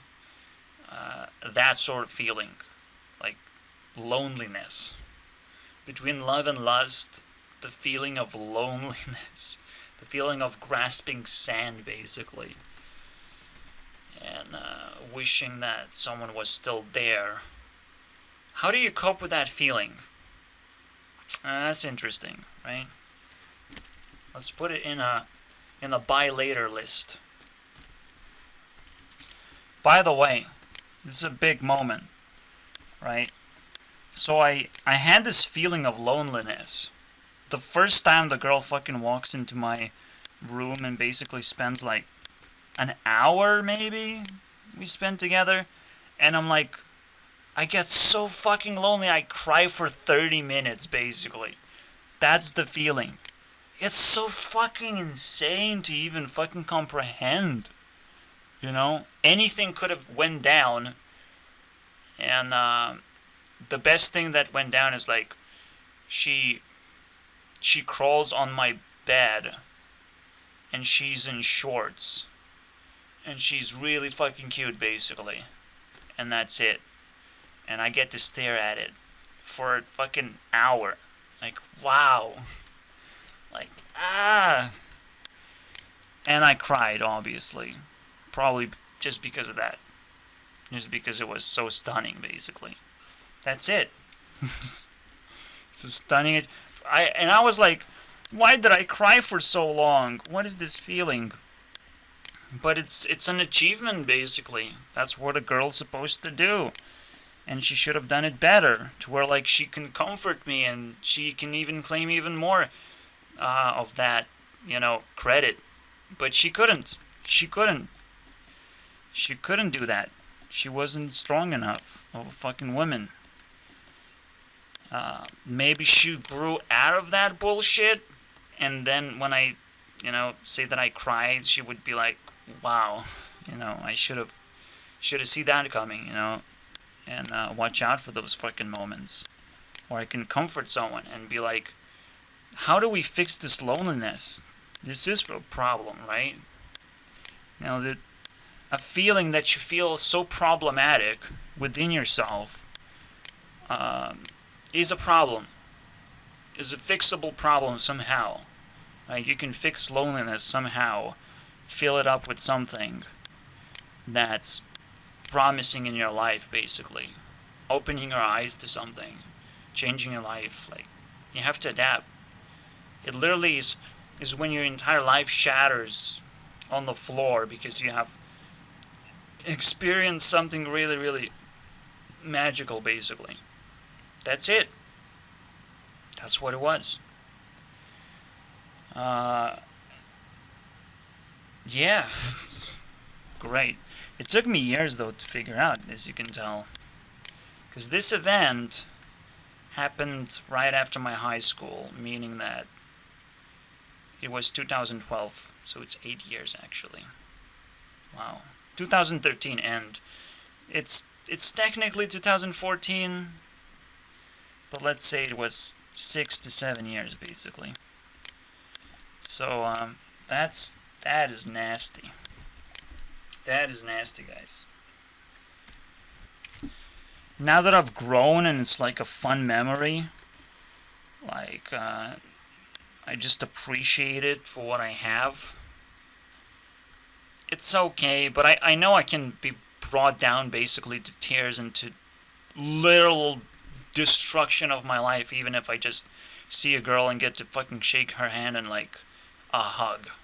Get a hug, and that's it. My life is downhill from there, basically. That's the emotional moment for me, right?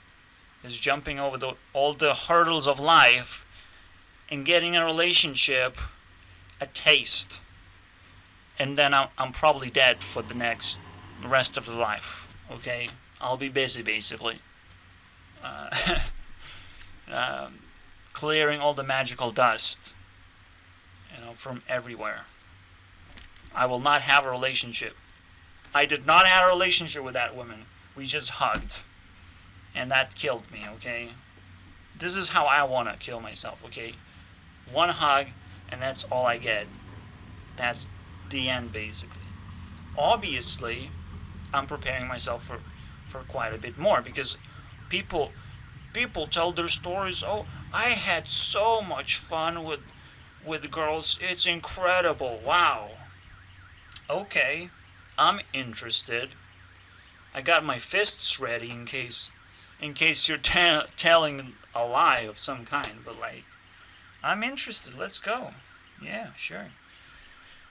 Because it sounds so different from my life, and usually what sounds very, very different from my life is magical. It's absolutely a fucking fairy tale that someone is stealing a fortune, basically, and will get the fist of the government eventually, like, who cares? You're a criminal. We just haven't figured out how to create a justice system to perfectly put you in the right place, basically.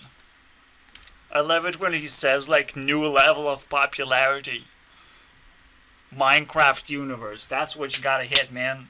Gotta mix Minecraft with drama and some sprinkled pedophiles. That's what it takes. I'm just saying. I'm a pro Minecrafter, dude. This is one of those times where Scott Pilgrim characters come to life, and that's literally Ramona, basically. That's her personality, everything. I'm pretty sure that's like Monica's personality at the same time. So it's like as kinky as it gets, guys. Minecraft combined with my fucking crush, combined with me going back here, combined with her fucking saying it's Wanker Wednesday. Guys, I gotta go. There's a problem. Usually girls solve all the problems, basically. If you need points, You need girls, basically. So I'm gonna fix one problem real quick. Just bear with me. By the way, just so we know, she did that 3 years ago, and today is Wednesday. Just so you guys know, okay, what we're dealing with. Fucking witchcraft. Well, I have been defeated, but not as successfully as I thought. Cause she's kind of like, she went a little bit too far. Let's put it that way. Basically, it's in the porn territory at this point. So, very, very porn, by the way. It's not even edgy. It's like playing with both sides, basically. Pretending to be on the edge, and then dropping down of the edge, like off a cliff, and then surviving. And it's like, I did magical trick. No, you did not. You just played a trick and got attention for it. And it's like, yeah, you can do that. You can survive a fall. If you're kind of dead inside anyways, it's like, it's an emotional fall. It's not one of those. It's like, yeah, when she falls down, it's like, I'm dead inside reveal. Holy shit, dude. I understand, like, the internet is gonna undergo a very crazy moment of, like, people maturing and people figuring out how to actually use internet to get you into that porn space over time, and a lot more opportunities open up all of a sudden. It's creepy, I get it, but it's kind of supposed to be possible. It's kind of supposed to be there. You know, mature content is not really that big of a deal. It's almost like a little ledge that turned into a 20-meter drop. Except, you know, it's still a ledge. It's still just mature content. Someone getting naked. Oh my god. Stuff. It's literally like swear words. We censor that as well. So it probably has the same effect, technically, if we're trying to censor that other stuff as well. But we're not just trying to censor that stuff, but it's the same thing, literally. Just like hate speech is not allowed in its entirety at this point, and it all comes down to swear words being like exactly what hate speech is about. Same goes with mature content not being allowed, even if someone is almost like suggesting that. If you go too deep into that suggestion, and having enough, you know, porn on the other side, you're probably gonna get censored a lot heavier. Basically, you're gonna be shut down. I think that's what's going on in this case, because you can only find porn. Basically, she actually dropped down, and she can't come back. She is climbing back up here and establishing herself on the edge. Is actually pretty difficult. Sometimes people just gonna cut off the edge and just let you fucking plunder. It's so fucking weird how the whole system operates. She got points, she got my attention, she's successful now. Congratulations, new Ramona, basically. For real. Minecraft Matrix, basically. Wow. 500 points immediately. Let's keep climbing, you know, the ladders. Because the biggest problem is, none of these fucking people are relevant except for Todd Howard and Notch, basically. Nobody else is. Even Grailmore is like, I'm the only girl around here, dude. What am I supposed to do? I have nothing, I'm sitting in the middle, you know? Nowhere near the edge. I'm scared. What is happening? Like that's the same way that I feel, you know, but I have to explore. I have to, you know, Where do I get all this bravery from? I like it. Just like everyone else, they like it. You know, now I get to enjoy this whole fucking thing. So, it's not actually bravery. It's just what people do and what I've been doing anyways. It's like, what is that? It's more like you gave up to fear and not me is brave. That's probably a misconception here. There's no bravery. Bravery would be to actually try and control the uncontrollable, trying to approach people, basically, trying to change your personality. You can't do those things. You can't just break through and start doing things you haven't done before, because you need to be specialized and very good at those things in order to perform well. And even if you're trying to pick up a new skill, all of a sudden just completely out of your range, it's gonna fall apart so fucking quickly. It's like me all of a sudden trying to do FPS shooters and MMOs, man. Like, fuck off. It's gonna be a long ride and tiresome until I be able to fucking enjoy it.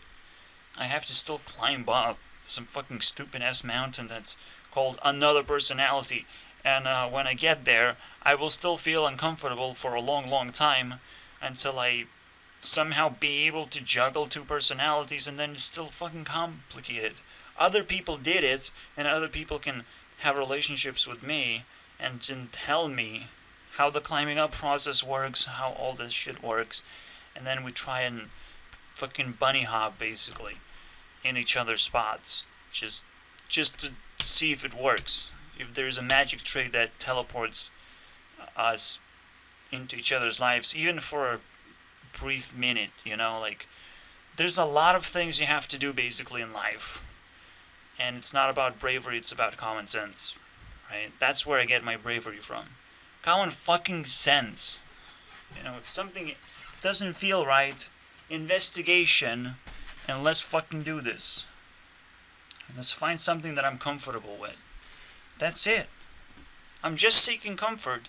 And every single time, there's a bunch of people fucking attacking you for no reason when you seek comfort. Like, how can you explain that? It's like, there are no couches in the room anymore. Everyone took all the couches. I can't fucking find comfort. Is that what's going on right now? Yeah, fucking assholes. You build a couch, you try to sit on it, and it's already occupied. No, you can't sit on my couch. It's my couch. I took it from you, I took all this effort from you. Because it took so much effort to take it from you, It's like, well, you cannot justify everything with effort, right? And true, I can start making couches every single time, which is what I'm doing. I'm trying to get comfortable by force. It's like, how hard could it get? When can I get fucking comfortable with my life? I'm not asking people much. I get what I deserve. I like it, okay? But it's evolving into something that I can't control the reward anymore. It's like set in stone already. Like, I sign up for it, but you will not like it, what I get. You take my couch every single time, I'll fucking take your consent, basically. Your ability to sit on my fucking couch. Just totally paralyze you. And probably more things will happen as a consequence. That's kind of how it evolves. How annoying people get in trouble very quickly. And now kind of everyone is annoying. So you still have time basically to hide. It's a hide and seek game at the moment. But at some point people will realize how to stop being annoying. So guys, it's kind of towards the end of the video. This is gonna be 3 hours long. I have my fucking entertainment, new vibes basically. Clara is gonna be my internet waifu for a little while. Okay, gotta deal with it. I just found a lonely person. Okay, that's how it feels like. It's crazy. If you, when is enough? Is enough. You know, how much business do you have to do to be like, I have enough money already. I can live a humble fucking life. I don't understand sometimes. Like, what are people chasing for, anyways? Like, what is going on? Or are they slaves somehow? Is entire America just enslaved somehow? Magically enslaved? That's what I would want to find out, because some people do just make no fucking sense. Because it feels like they earn enough to just retire and become honest and different, basically, and not annoying. That's it. It's kind of weird. You can't be beautiful forever, you know. So save up for that retirement, early retirement as well. You know, entertainment business is very rough on people who are not hot, because that's all that attraction really is, and essentially attraction just dies so fucking quickly, really quickly. Believe me, that's kind of what entertainment is. It's like built on thin air. It's like, how does it even work? It's magic. I know how games work, and even that's fucking magic. I mean, I need a wake up call of like, what happens after you stop being entertained? I'm scared. What happens? What do I do? You become an entertainer? Oh, okay. So I still have a chance, but other people's shelf time is probably coming to an end. Oh my god. I'm safe. Holy shit. Well, they will stop entertaining, so I get a chance. That's all I see, dude. Unless I become a pedophile, and I still get entertained by little girls, basically, coming up to YouTube. And I will never stop doing that, because it's the metagame that will never die, and it's the women apocalypse as well. Goddamn, that's a tough choice, man. Holy shit. I know it sounds like a joke, but like, wow, what a tough choice. I don't know anything. It's the future, and I don't want to think about the future. Please, help. I want to be pleasantly surprised. Okay, it's like, oh, yeah, I thought that would happen, and I'm crying now. Please help. Okay, I'm pleasantly surprised. Thank you. Basically, before I get banned from gold selling, which is possibly a threat to my fucking well-being, basically. It's like, give me the fucking dollar per hour. Please. Don't be a fucking asshole. Jagex, or whoever fucking reports me to Jagex, apparently. If they have nothing better to do in their life. Which is, it would be pretty fascinating to get this bullshit this early. So the way that I see it, right, there's a lot of opportunities like these where you play games and you fucking build an account and you sell the account. That's mostly what's going on. But RuneScape has a very specific opportunity of just selling gold, right? It's such a flexible currency, and it's such a popular game that it created this opportunity, and now it's like a stable thing, basically. Some people are interested in the game for many fucking reasons. Some for like just staking, just gambling. It's like there's a entire economy basically established. So it kind of makes sense that you would be able to sell gold, but technically it's illegal because it's not being embraced by the fucking game developers themselves, which is, at this point, is kind of fucking dumb. right? I understand you want to flush all the fucking bots out of the game.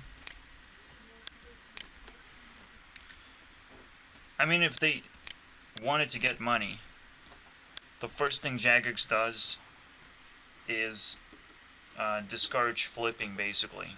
It creates a tax, basically, on trades. And that's it. That's what Crossout did. And it's a very simple fucking idea, right? You kill flipping, basically. You straight up kill it. Because it's a tax on buying and selling. It's just crazy. And flipping is kind of like a scary thing for me, actually. There is a limit right now set up. There has to be like a better fucking way to do this whole fucking system, honestly. Even not just like a flip, even just Jagex selling goods themselves instead of allowing other people to sell goods. It's kind of a weird way to put it, but like they themselves should be flipping. You know what I mean? They buy the goods, and if they sell, they sell, and they have this automatic system within the game to just flip the goods to the people and collect, basically, taxes that way. They can just automate the system, and they would just defeat everyone else at that point. But they would also make it like fair to where, like, if someone really needs it, they can sell it for a discount. If they're buying very small amount, they can sell it for a discount. Those kind of deals, like that would satisfy a bunch of people as well. There's so much that can be done besides just, oh, this guy wants to fucking sell his gold, let's fucking ban him. That's I don't want to see any game company do that fucking attitude when so much can be done. One of the biggest things that must be done is you should straight up sell gold. I believe Guild Wars, if it's still active, it might just be the best game ever, basically. It's just I'm not playing it because it's not popular enough. But Guild Wars is like in the back of my head, reminding me that they kind of buy and sell, like, publicly gold or whatever resource there is that's very prominent. So they actually encouraged that, and they also encouraged non-subscription, basically, model of playing the game. So technically it's like I should be buying that game immediately. That's how I feel right now, honestly. Because this is fucking boring, and Guild Wars was actually a good game. Pretty deep game. And this is just boring. And probably even outbalanced. Maybe Guild Wars actually offers proper balance as well. Like, that's kind of what I felt. Like, I felt like I was playing a decent fucking game. And if that's still going on, I'll double check. I don't want something like that to die an unfortunate death. It's crazy. But yeah, the idea is you embrace it because you have full control over it, right? If people want to sell gold, all of a sudden you're offering discounts on selling gold, and you're getting a lot of people hooked up. And when our gold runs out, when we run out of fucking gold to sell as players, then they step in and they fucking sell their own gold out of the bank, out of the infinite bank. But because it's infinite bank, technically they should cut some slack, allow the economy to fucking figure out how much money they want to print. And that's the cool part. We actually get to squeeze the bank ourselves and tell the bank how much money we want to be printed. And that's a beautiful thing, I would say. There's no like super force, there's no government control, there's nothing basically. It's crazy good system. It's literally how I believe I saw a video of like saying that. No, I don't think so. Let's just make the statement, right? Like these sort of economies fucking can bring a higher level understanding to the world of how economy should be fucking being run, basically. There's something in there, basically, that I'm sniffing right now. But first I want the basic problems to be solved. Otherwise, I don't even care, right? I don't even care. I know games can fucking bring, like, super next level economy. I know they can do that. And I know I would immediately try and pursue that. And it kind of hurts me, you know, like, I know I can be a fucking millionaire, billionaire, essentially. I know that. But I'll just wait and sit down and just fucking laugh at other people. Because it's funny, you know? You're making a huge mistake. And I want to see how it ends. That's just how I always have been. I want to observe people failing. I want to see and fucking laugh. Is the highest level of entertainment. And I'm not failing by not try-harding, basically, all the way to the top and just grinding money, because try-harding almost like creates a bunch of enemies in the path. There's plenty of fucking bullshit. You're gonna be tripped over, your idea is gonna be spilling all over the place, people gonna fucking steal, backstab you, do whatever, just to fuck you up. Because the moment you start succeeding, it's just a mess. It's absolutely a mess. I want everyone else to succeed, so I don't have to fucking worry about success at all. It's just a bullshit concept in general, right? For me, getting $1 an hour is a fucking huge success. Congratulations, Gurnex. You did it. You fucking cracked the system. All you have to do is just be an archaeologist when it's popular. And then when something else is popular, you're gonna be doing that. Congratulations. Wow. It's that fucking simple. Just do what's popular. Yeah, you have to consider, as a game company, there's a lot of people who are wasting time trying to sell gold. You know, trying to serve customers. And these fucking people own an automated system for that shit. And they just allow people to work very hard just to get some fucking few dollars, basically. Like, how pathetic this could be. It's not me trying to earn billions, okay? It's about other people neglecting the simple changes that would fix other people's lives and open up a bunch of opportunities for people. Like, fuck off, you know? Same goes, and immediately it goes, the criticism goes into Hearthstone community. Just punch the fucking shit out of Blizzard. Fucking allow people to sell their fucking accounts, their collections, all that shit. Allow it.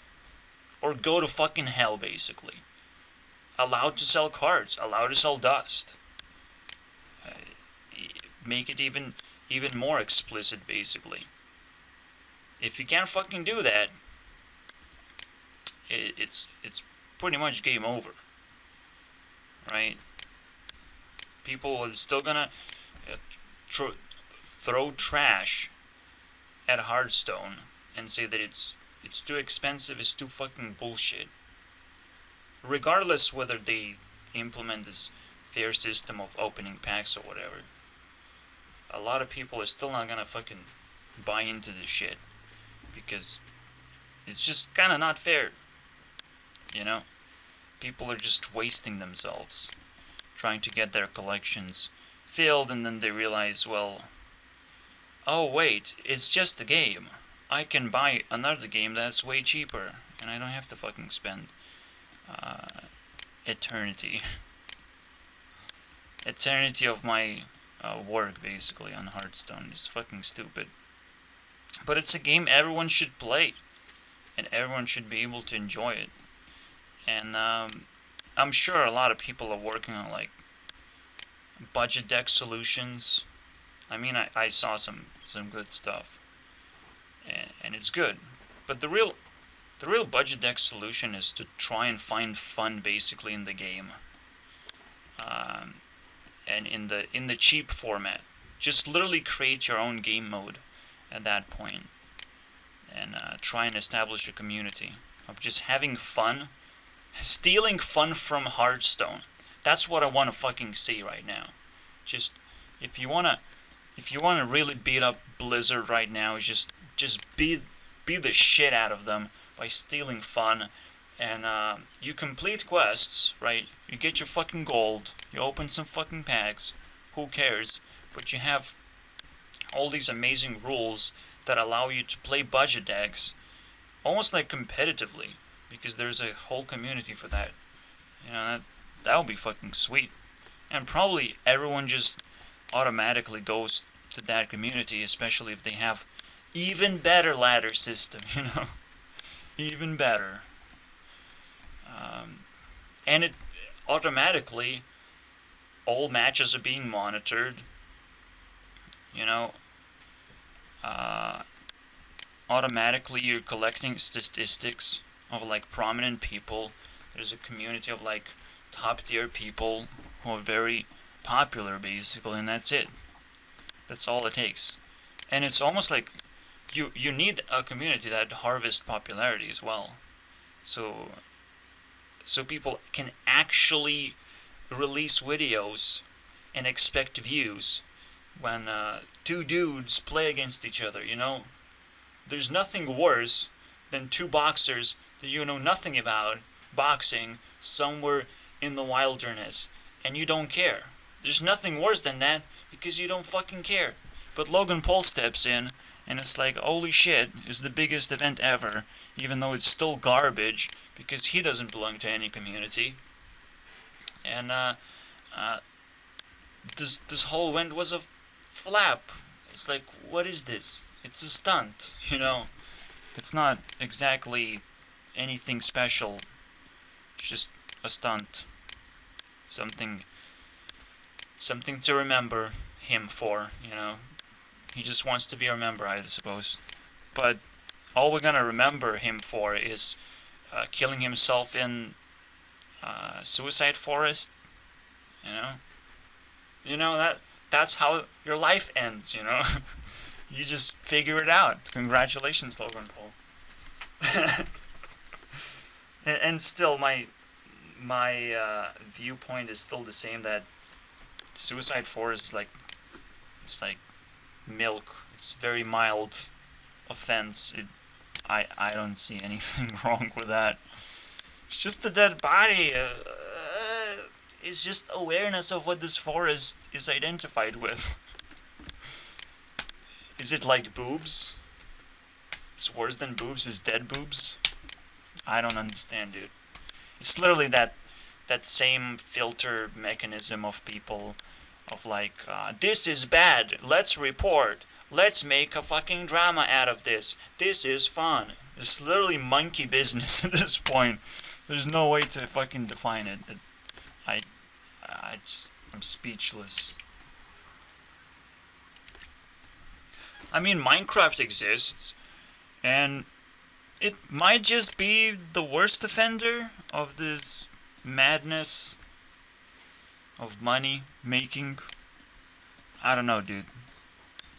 There's no way to quantify it, but I'm pretty sure when Antwinem touched his skin customization, he's like, this makes no sense. This is like every other microtransaction where it's trying to rip people off for fucking no reason at all. Like, what is happening? You know, it's not worth the money. Absolutely. And there's also a bunch of maps that are not worth the money at the same time. Like, it's pathetic. It's honestly like bullshit. And how do you fix that problem? How do you fix just the straight up market of things? And I honestly don't care. It's just complicated. It's just fucking complicated. The way RuneScape did it, you know, you put some effort, you provide that you are a human being and not a robot. You provide that identification, verification, and they should put more of those walls of verification, by the way. Like, just so we clear. Like, for fuck's sake. Like, it's that fucking easy. CAPTCHA. Have you heard of that? Jagex? Have you tried to use that? It might just be effective, you know? But it's not just that. But yeah, it's there's so many other ways to verify if you're a fucking human being. So many other ways, because CAPTCHA is actually pretty fucking retarded, I would say. Unless it's not. You know, unless you do just click a button and it verifies whether you are a robot or not. But then it still doesn't make sense. See, you don't want inconvenience for people. Which I totally understand if like Jagex actually overlooked it because it's not convenient. What is convenient is figuring out what people... One of the greatest solutions basically I have. A bunch of bots have stats that are queued towards one skill basically. You know, just like I have a bunch of archaeology experience all of a sudden flowing. How about you block the experience by the amount of how this level stands out, basically, how this skill stands out. It's like if it's the same principle of like a pop star. If you're not pretty, if you don't have that other skill covered, if you're not also smart enough to just generally maintain yourself and control yourself, you have to have other skills that are genuinely raised up in your life to not ruin your fucking career, when even singing itself probably splits up in a bunch of parts as well. It doesn't have to be just straight up singing, right?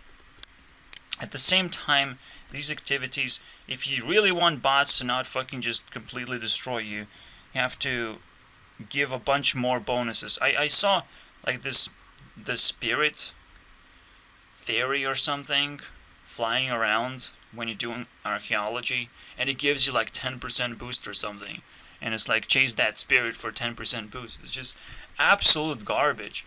The way the mining was done is a little bit more sophisticated, where you like, if something's sparkling, you get to do a critical hit on that. Like that sort of behavior as well would really help. But what I started explaining is like, if a skill stands out, if it spikes out of entire skill tree, it should get a penalty of like gain a lot less experience because it stands out, and you're like your character is like very, very tired on that skill. Also, there should be caps, technically. The longer you train the same skill, the more difficult it is. So it should be an entire character or an entire lifetime skill block, and at the same time it should be daily skill blocking. So if you do the same thing over and over again an entire day, it will not work very well unless you mix things up. And at least, even if bots manage to fucking break through, and you're literally just playing Takeshi Castle at this point. You're just playing something that you will never get 100%, okay? 100% score against other people. You will never do that. But at least you can try and block the majority of people. All those fucking losers and assholes, you can fucking block the shit out of them very easily. And you don't have to make a fucking spectacle out of that either. I saw Jagex do a spectacle at some point. Like, it's fucking weird. Sure, it's fun to fucking ban bots, I suppose. But the cringy part is like, wait, you turn it into you waited? You know, like, you could have just done it. It could be done in many more ways, you know, just reporting as well. Could get you the same blockage, basically, of someone even reporting. It doesn't have to be reported. See, the report usually makes no sense. What has to be reported is your behavior has to be reported back to you, which is the stingiest thing you can get from life, is criticism and judgment, basically. So even that little thing could potentially allow other people to block you if they recognize that you have a spiky skill or whatever. So, and you're just sitting in one place or whatever. So if this is much more bullshit type of solution, but like they have to like observe you for 10 minutes or something, and you're still doing the same thing or whatever. I don't know. I think it would be enough, because those things are not obvious sometimes. So if you can examine and check the skill and you're like, oh, this looks like a bot, right? This is a prime example of how a bot looks like, right? It's a fucking asshole, right? It doesn't take care of his account, and he should be immediately banned if someone reaches a skill level that total experience is higher than the rest of the fucking account. Like, this person can't even talk, so he should be kidnapped, raped, and then served as meat, basically. That's what should happen.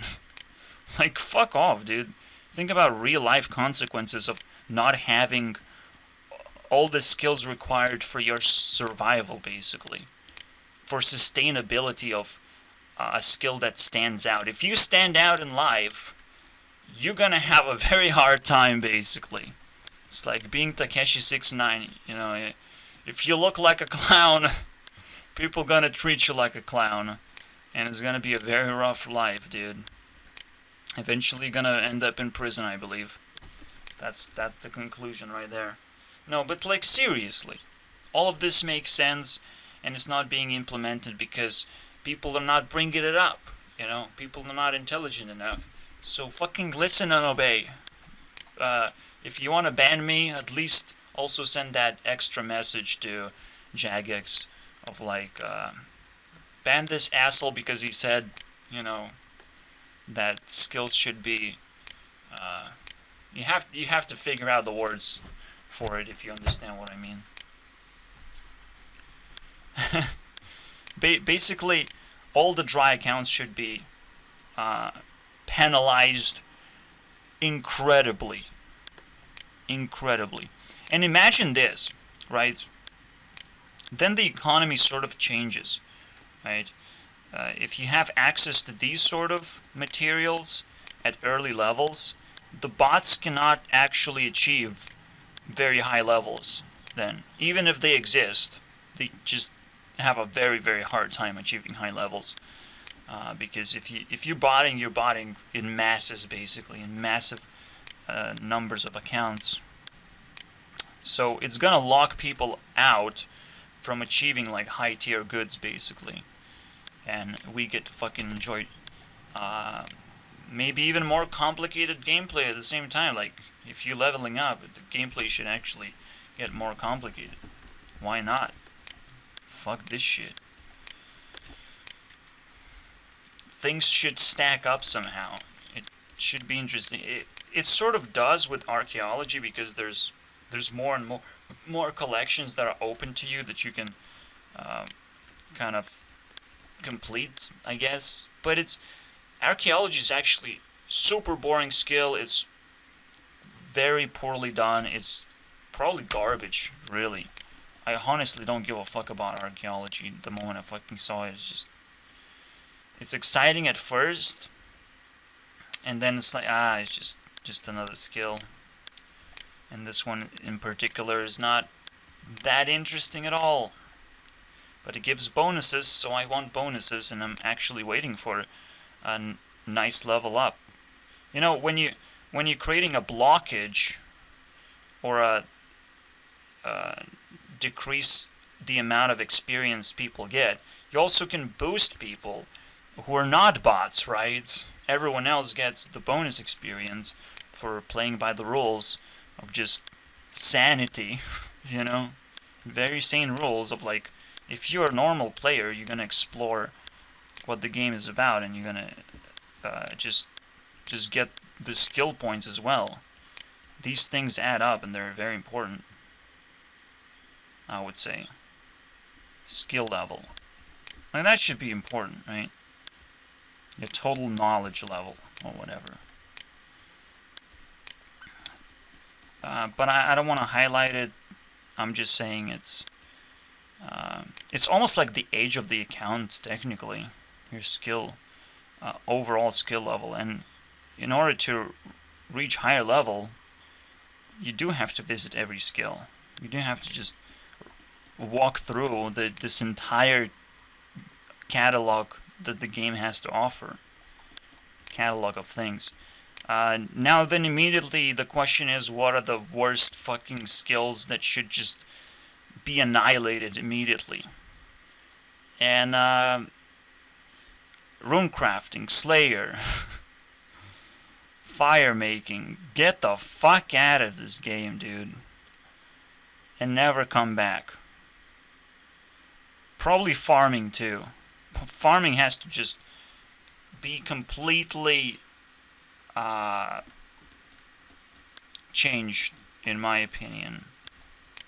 I don't know, I just have a very difficult time starting up.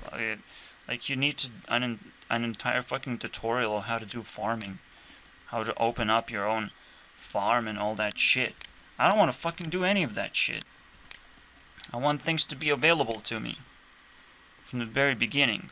And be like this little arcade where you get better at farming, your farm slots increase. Why do you have to fucking teleport all over the place? You just fucking use some weird farms. Just fucking weird, dude. It's fucking weird. You should have a plot. Like, every farmer does that. No farmer fucking levels up the way that RuneScape is set up.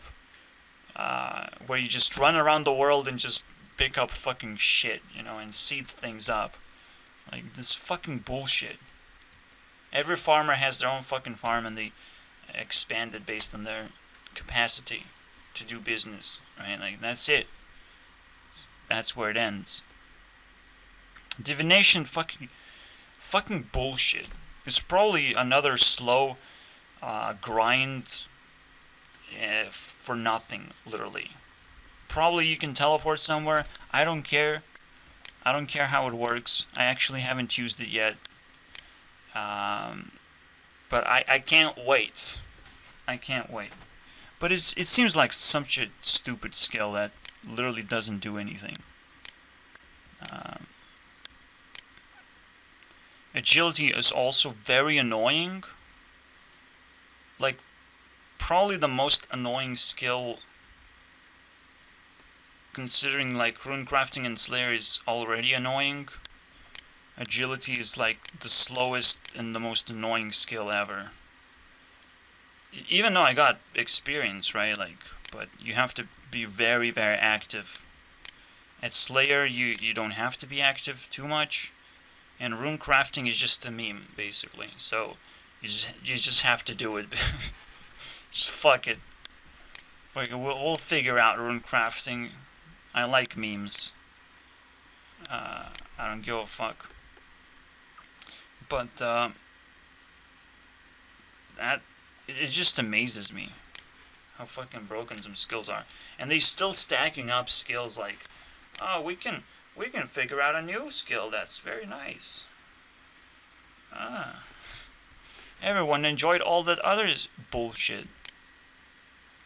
Fire making just absolutely makes no sense that it exists. It's another meme, but it's like a meme that makes you cry. Like, why? Why does it exist? It's bullshit. It doesn't do anything. It doesn't make any sense. It's like beyond medieval times. It's like a caveman learning fire making. Like, does this look like a cave to you guys? I guess it does. Fuck. It's more like a mine shaft. A very intricate mine shaft. That we're mining crystals here. Fuck you guys. You don't understand. This is not medieval times anymore. Fire making is not a skill. It's just, it's a very fun thing to come up with, but doesn't do anything. It's almost like more a part of magic and wood cutting and even cooking, right? Because that's what you need fire making for. So literally should get cooking experience, because that's what it's for. Like, what else do you use it for? Please, explain. It's absolute madness sometimes how people treat their games, basically. Like, every skill should be exciting. I don't understand why I'm here, you know. I should have my own game by now. But people are just so fucking inconsiderate that I don't even have a voice. When you hear me speak right now, it's only you. The rest of it is void. Nothing exists. No solution exists. I'm just cry-wolfing, and nothing is happening because people don't fucking trust me. Because they're inconsiderate. It's fucking bullshit. You have to scream into their face and be like, I am smart. Oh, I figured it out. You're smart. Did you really want it to figure out and take all the credit for me being smart? It's like, is everyone stealing from everyone as viciously as possible? Is that what's going on? Like, I can't fucking wrap my head around this. But yeah, there's a lot to be fixed. I hate this game, basically. I only play to be paid, basically. Play to pay. Yeah, let's go. Minecraft doesn't even need a rant of how stupid their economy is. The only thing they need is a reminder. AdventureCraft existed, and it worked. Please consider that you just suck at making Minecraft viable, basically. Viable for map making. You're not. It's garbage. Like, only thing they had to do is take map making and make it viable. That's all they had to do. Just copy-paste AdventureCraft if you don't know what that means. What I just said about map making. Viable? What does that mean? Just make it very, very easy. And take as many notes and examples as possible to make that happen. Because it happened. And that's the biggest frustration about Minecraft. And I don't care. I wanted to, like, keep the legacy of AdventureCraft and, like, finish my project and whatever. Like, who doesn't want to do good things, you know, that they will get benefit from? It's a win-win. Well, no, not all the time.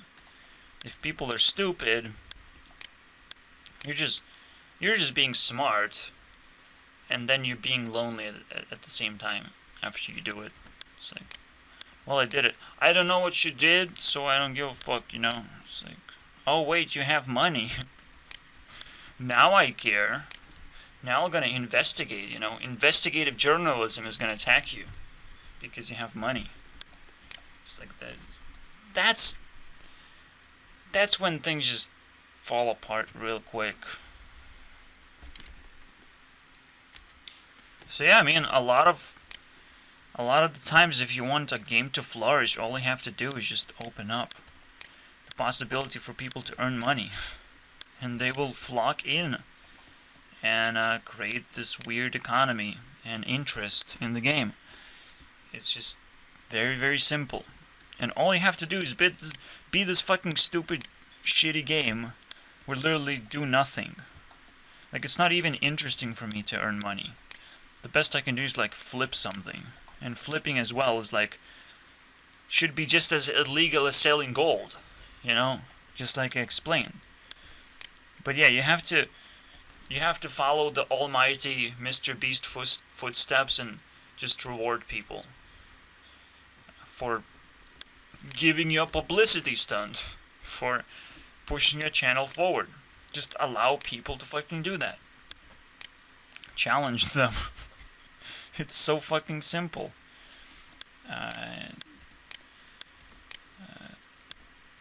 You involve a lot more people. You get a lot more people interested, and you'd like, if you can manage that, obviously, manage that interest. It's a tricky thing. It's never gonna be a perfect solution, but like, things can be fixed, and people are already like very interested already, right? And you can help. There's a bunch of websites that cannot be trusted that are scamming other people as well. Like, those have to be flushed away as well. How that should be illegal, you know, scamming other people. Once you make it convenient, once you make it a controlled environment, and where you are beating the shadow market for fucking once. The moment you beat shadow market, basically that's the real idea. You beat shadow market, you're a billionaire. It's literally that simple. That's all you have to do. Just beat shadow market.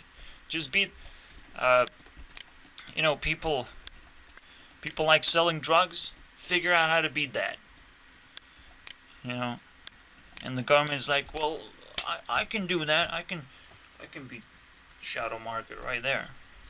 But they at least don't touch Bitcoin and the other things that happen on the internet. Okay, that shadow market, you can't touch. Can't touch this, government. I'm sorry. And well, here you go. Plenty of opportunities for people to fucking fix things and be rich. You want to be rich really fast? Just wrote a book about it. No, I did not, but I can probably do that as well if someone wants that. It's like, for me, it's just life is a joke. Life is bullshit, and I fucking don't give a fuck about nothing. I'm cynical as Pyro's cynical, okay? That's how it works. See, I don't care because in normal circumstances, I would just get $1 million just for saying this shit. just straight up, you know. Oh, we should donate to this guy because he's smart. It's just, that would happen immediately in the normal circumstances. So now I'm like, okay, normal circumstances disqualified. What is happening in the world? I want to know. I'm even more curious. Because it's not about $1 million, right? It's about satisfying the rest of my life, and that's it. It's like, I want to go into a shop and become fat. Fuck yeah, dude. So I can start exercising. You know, I get the ball rolling. The seasons change in my body. I'm not always a dry desert season a whole year round. No rain as well. No fucking rain. Teardrops on my guitar, never gonna happen, dude. Because it's too expensive for my body to create the tears.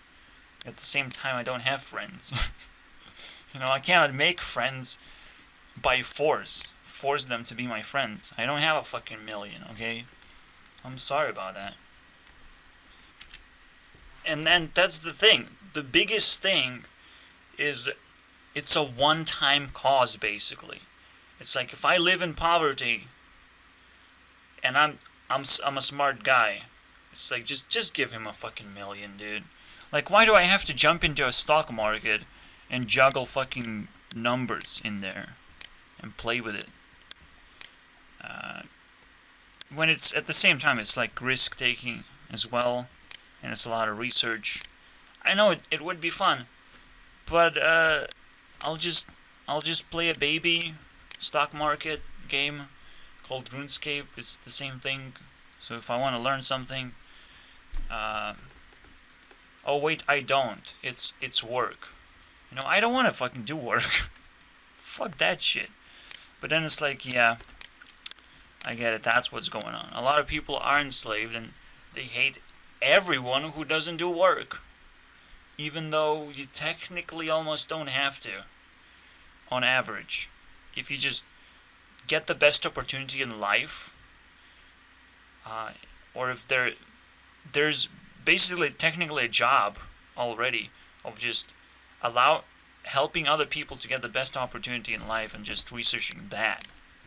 Like, I would be much more interested in doing that if people embraced it as well. So, I mean, I'm up for a job, but I'm too smart to work. So now I'm still hated anyways. It's like there's no way out of this. And that's what's so funny about it. Now I get to sit back instead of getting my $1 billion, because now it's $1 billion. Because now you're just making an offense on me, basically. Now I'm just gonna rip it off your hands. If I see a juicy fucking billionaire, bam, no more hands for you. You know, just like that, hands off right there. No more hands. And you probably want to suicide, and just I'll make sure that it all works out. That's the one challenge, a no hands challenge. Can you survive? Can you live a happy life as a billionaire, but you have no hands? Cool, right? Cool challenge. I just came up with that because I'm angry. You know, deep down I'm very angry. I hope you can tell. I mean, it's never gonna be AI that beats people up. It's a little systematic change that's gonna snap into literal apocalypse for rich people. Apocalypse for people who misuse others. Like, all injustice just washes out. There has to be some kind of fucking huge clog basically stopping us from doing that. Right? And technically it's called not having a society. You know, when you have a society, this is not a problem. It's easy to detect people like that and just ban hammer, basically. Well, chill, okay? You have a lot of money, but you just slowly push them out of society. Now you live in wilderness. Let's see how you like it, you know? And everything is 10 times more expensive when you come to hang out here, you know, like you can't earn any money as well. You cannot employ anyone. You're just like shoved out of society because you're just way too rich and you're way too proud about it, and people don't like you, and that's it. That's all it takes. It's tough. It's a tough solution to try and conjure up a society. Because first, we have to fix one thing, is how people treat reality. What is reality? Define reality. Wow. I'm hypnotized. What is reality? Is the hardest question. Why should I have society when I can kill people and eat people? I can be a demon? Oh boy. We have to literally fight demons endlessly until we have society. Or we can do it the long way of just waiting 10 years and 10 more years and 10 more years and 10 more years, and maybe something will change. And things are changing, so we're very saturated with that. I love that. I love that. We're so happy. so fucking happy and satisfied. Probably not a lot of us are actually happy and satisfied. Probably a lot of us just feel trapped in a hamster wheel, actually. Whatever it is. We might even be trapped in a hamster wheel of looking at other people trapped in a hamster wheel. Even though we're just totally financially independent. But we're just sad. Because we have no friends. Because everyone is trapped. Anyways. But I want to employ other people. But you just have a scam, pyramid scam, you know? That's where pyramid scams come from. Illuminati, basically, right? I want to employ you because I'm so successful. Oh wait, it doesn't work. And then it turned into a scam because I'm so scared of failure too. Oh my god. That's probably why it doesn't work in the first place. Yeah. Yeah. The scariest thing is that rich people can multiply themselves. They can pick up on those secret weapons that just of mass destruction. You know, I'm not the one creating mass destruction weapons. They're being used day-to-day basis, and they're ruining your life without you even realizing, you know? That's kind of what reality's about. It's garbage until you realize that you need to change a few things. You need to scare reality and like giving you shit that you want. Literally scare reality. It's so weird. Everything is weird, just twisted, man. At some point it's like, wait, why are you trying so hard? Why are you trying to talk your way through this? It doesn't make sense, right? Because you have to take care of your reality. It's not like you can love everyone in a situation like this, you know? So yeah, I totally agree. I shouldn't talk about this at all. And you're very lucky that I did. Is that what people want? Like, I don't understand nothing. I don't understand nothing. I have to become stupid and then smart again to be able to understand this. You know how hard it is to go from smart to stupid? Wow. Sacrifice. How many sacrifices can I make? It's funny to me, like I'm at top tier. There's nothing higher than me anymore. Like you get that $1 billion and it's game over. Technically. The end scene scrolls through and you're the happiest person in the universe because you're satisfied completely. And you just hide the rest of the wealth somehow. See, the problem is, earning $1 billion is not a big deal. The big deal is that you make other people jealous, right? So you have to do it slowly. You earn like 10,000 or whatever. Now you can employ one person probably, who's unfortunate enough to not know how to do anything basically. Then you earn 20,000 all of a sudden. You empowered one person maybe. He's also earning 10,000. You help him to fucking employ someone and just create a snake of employment. Who cares? Just do it. If you're capable of doing it. And that's what's gonna reduce all the jealousy anyways. Because you're not earning. I even think that the business people should actually not own money in the first place. They should just own people, right? Who own money, right? So if they get in trouble, they have to like cut bank accounts in half for the people that trust them. So technically they're going bankrupt and everyone else going bankrupt around them. And a person who's going bankrupt as a businessman, they fail. They just have to tear down basically. Fuck off, right? You're not a big part of a society anyways. Not a big deal anyways if you bankrupt all of a sudden. Because bankruptcy means that you have left a lot of holes in your judgment, and those holes just crashed, right?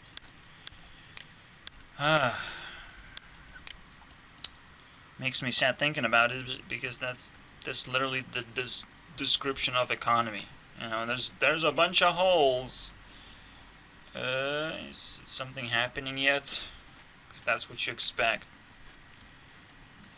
There's It's just a ticking time bomb. But the idea is that you don't want to end up like Notch in a mansion,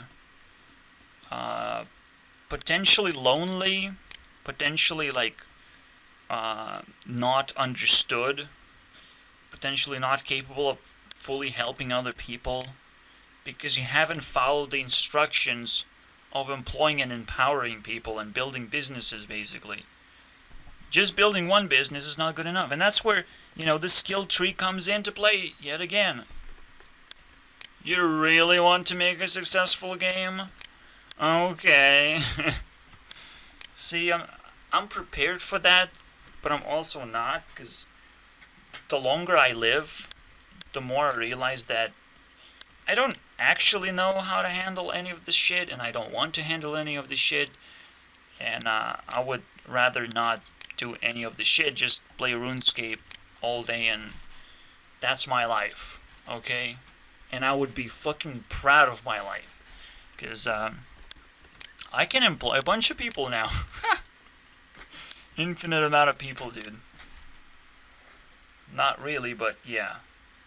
Technically speaking, believe me, I can do it. You want to earn $1 an hour? Here you go. I give you all my teachings, basically. But if you actually want to succeed in life, then I would say it's impossible. It's impossible. If you survive a day, you have succeeded in life. Congratulations. I can shake your hand, man, and say, hi, you have survived. Congratulations, you have survived the day. Now, live another day. That's the reward. It's as pathetic as it sounds, like, that's what it is. I'm sorry about it. Sorry to disappoint. If you have more than your survival needs met, if you have more than that, chances are you're a demon. And you should not be listening to this broadcast. I'm sorry, like you're in the wrong place, buddy. Just can we get this guy out of here real quick? Please, armed guards, whatever it takes, SWAT teams. Fucking get the fuck out of my face. If you meet your survival needs, and more than that, go away. I don't want you. Nobody wants you, technically. Because that's what society is about. It's like society is a collective survival unit, right? The moment we invented families, things kind of started falling apart, because that's not exactly how you run a society. You don't just allow people to hide in their units of homes and whatever, buy them up and become like totally free, and the freedom of American freedom just everywhere right now. The spirit, so tasty, so fucking delicious, am I right? The freedoms. I don't know, dude. To me, it's pathetic.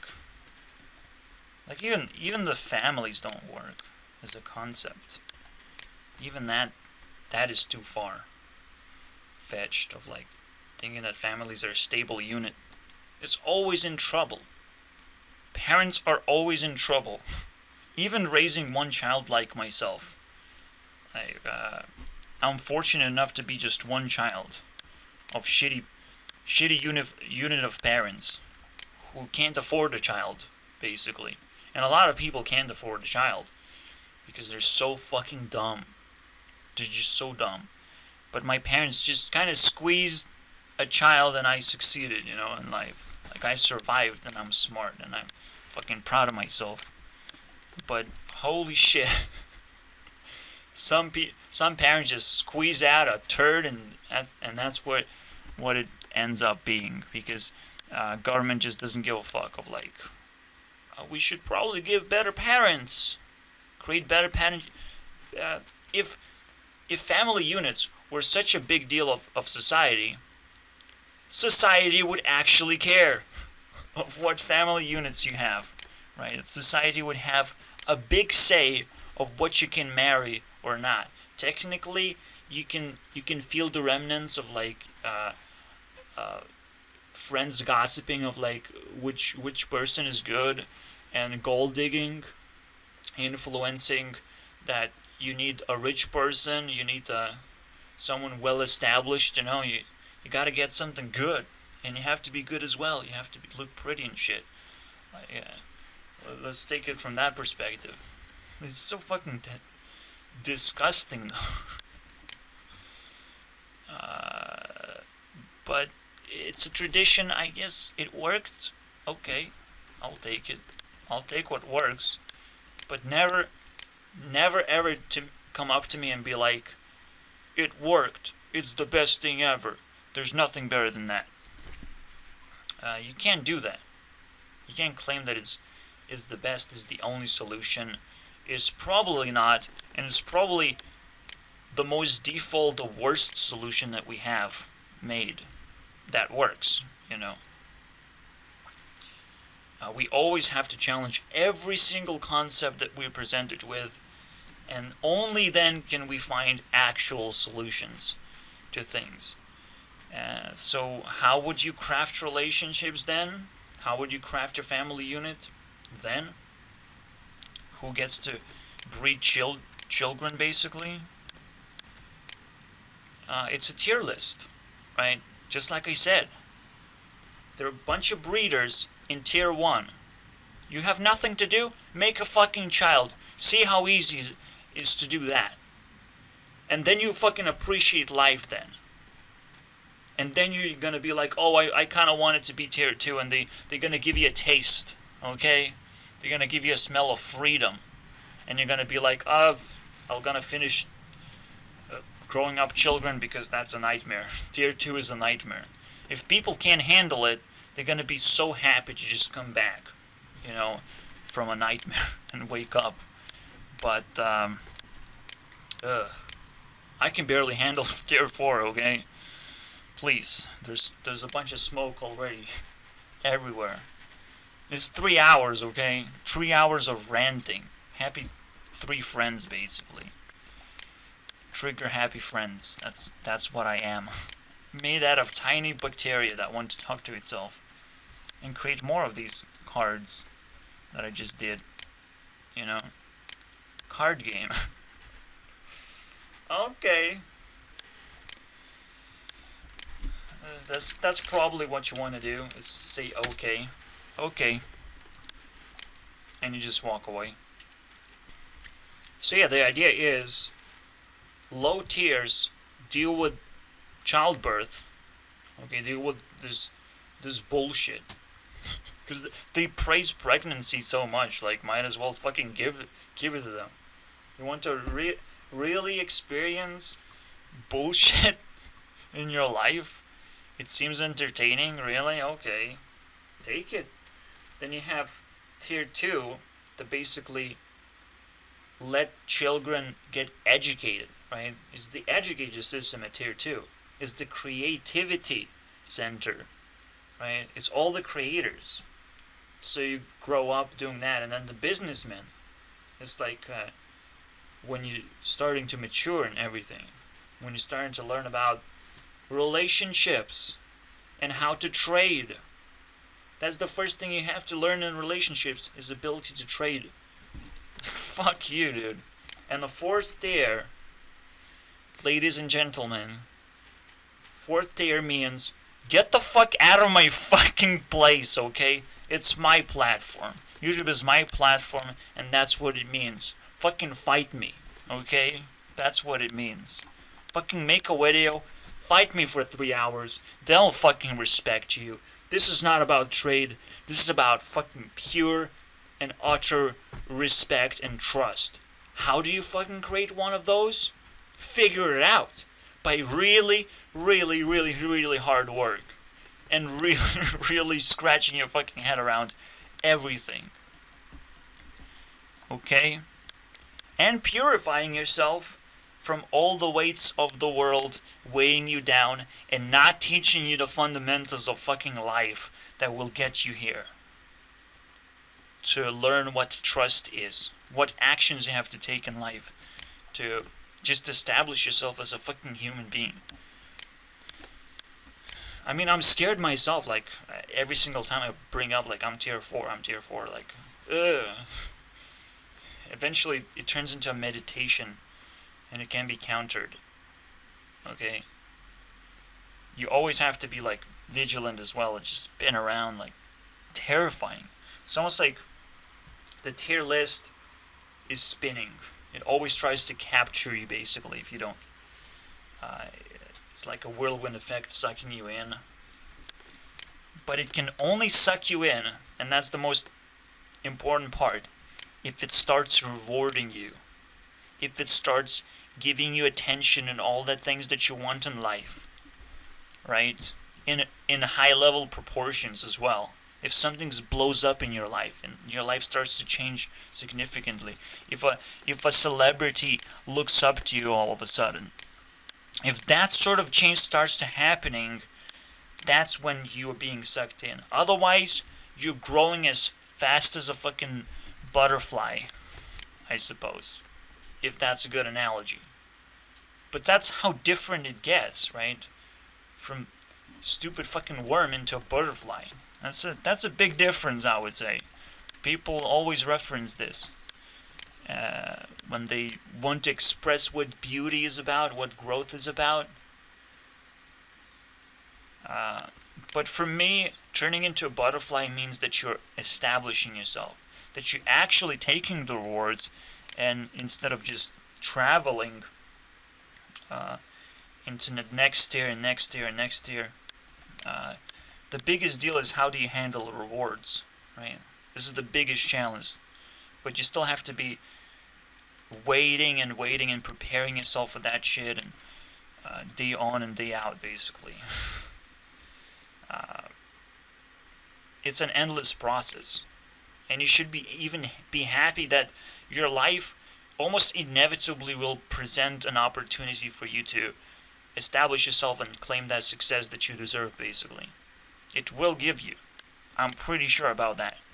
Like, you cannot hide yourself and your self-esteem if you have one, you know? You know what I mean? If you haven't spent it, if it's growing on you, if you're turning into just a beautiful creature automatically by yourself. See, the problem is not for a worm to turn into a butterfly. The problem is the capacity for a worm to turn into a butterfly. Not every worm can turn into a butterfly, and you have to learn that capacity and then wait for the opportunity to come. And if it doesn't come for some fucking reason, we have to fix life. God has to come down, and you have to order God to come down when you die and say, I didn't got any opportunity. And then you can blame God for it. How fun is that? You know? Go to hell, God. And he just goes to hell. Get the fuck out of here, God. I'm God for a little while. Until God figures out what the fuck you have done. See? That's the fun of life. Even if the worst thing happens, that's probably the best lottery that you ever won in your fucking life. You just don't know it yet. Because someone will take the blame for it. You know? For not treating you right. For life giving you a fucking middle finger. Someone's gonna fucking acknowledge that and give you a heads up. It's kind of sad how I just made this video in one day, that I actually have something to talk about, to the point where I'm ranting and just being upset. Like, I don't like this shit. It's too easy. Right, usually my videos take for 2 weeks to make. Now I just made one in a day. Just watch some Minecraft porn. Look at that. It's fucking weird. That's it. So for 1 month, Again, I'm staying in Minecraft. I'm giving bonus points if they deserve it. And then come back to my team. And bring MatPat back. I'm just not sure if he's suitable. You know, Minecraft team might just morph into something different. I hope. But now all I want to do is just play some GTA 5, so get the fuck out of here. Quickly now. Shut the fuck up. You want to have success in life? Play a bunch of video games, get fat, and Gatorade. I think that's another part that people say very successful. But now it's probably G Fuel, so that's what you have to do, and post on PewDiePie subreddit. That's what it means to be successful. Basically, learn how to fan art and post on PewDiePie subreddit. That's literally it. You're gonna get all the success in the world. It's almost like stupid, right? Who wants to please a person who just went all the way to Japan to live there, basically? Who wants to fucking talk to that person anymore? Like, how does that even make sense, right? How is PewDiePie not just completely disqualified to just tumble down all the way from here to an abyss? And that's a pretty high spot, and it... Oh, never mind. Soon Hearthstone is gonna take over. Never mind. It's okay. It's okay. It's all under control. He probably just has too many points just because I gave him JoJo, okay, to play with. I understand. I made my mistakes. But I still have to, like, appreciate him singing Monica and whatever, you know. That's my crush. We're so connected. Beautiful. Okay. See you guys another day, because now apparently I make one video a day. Weird.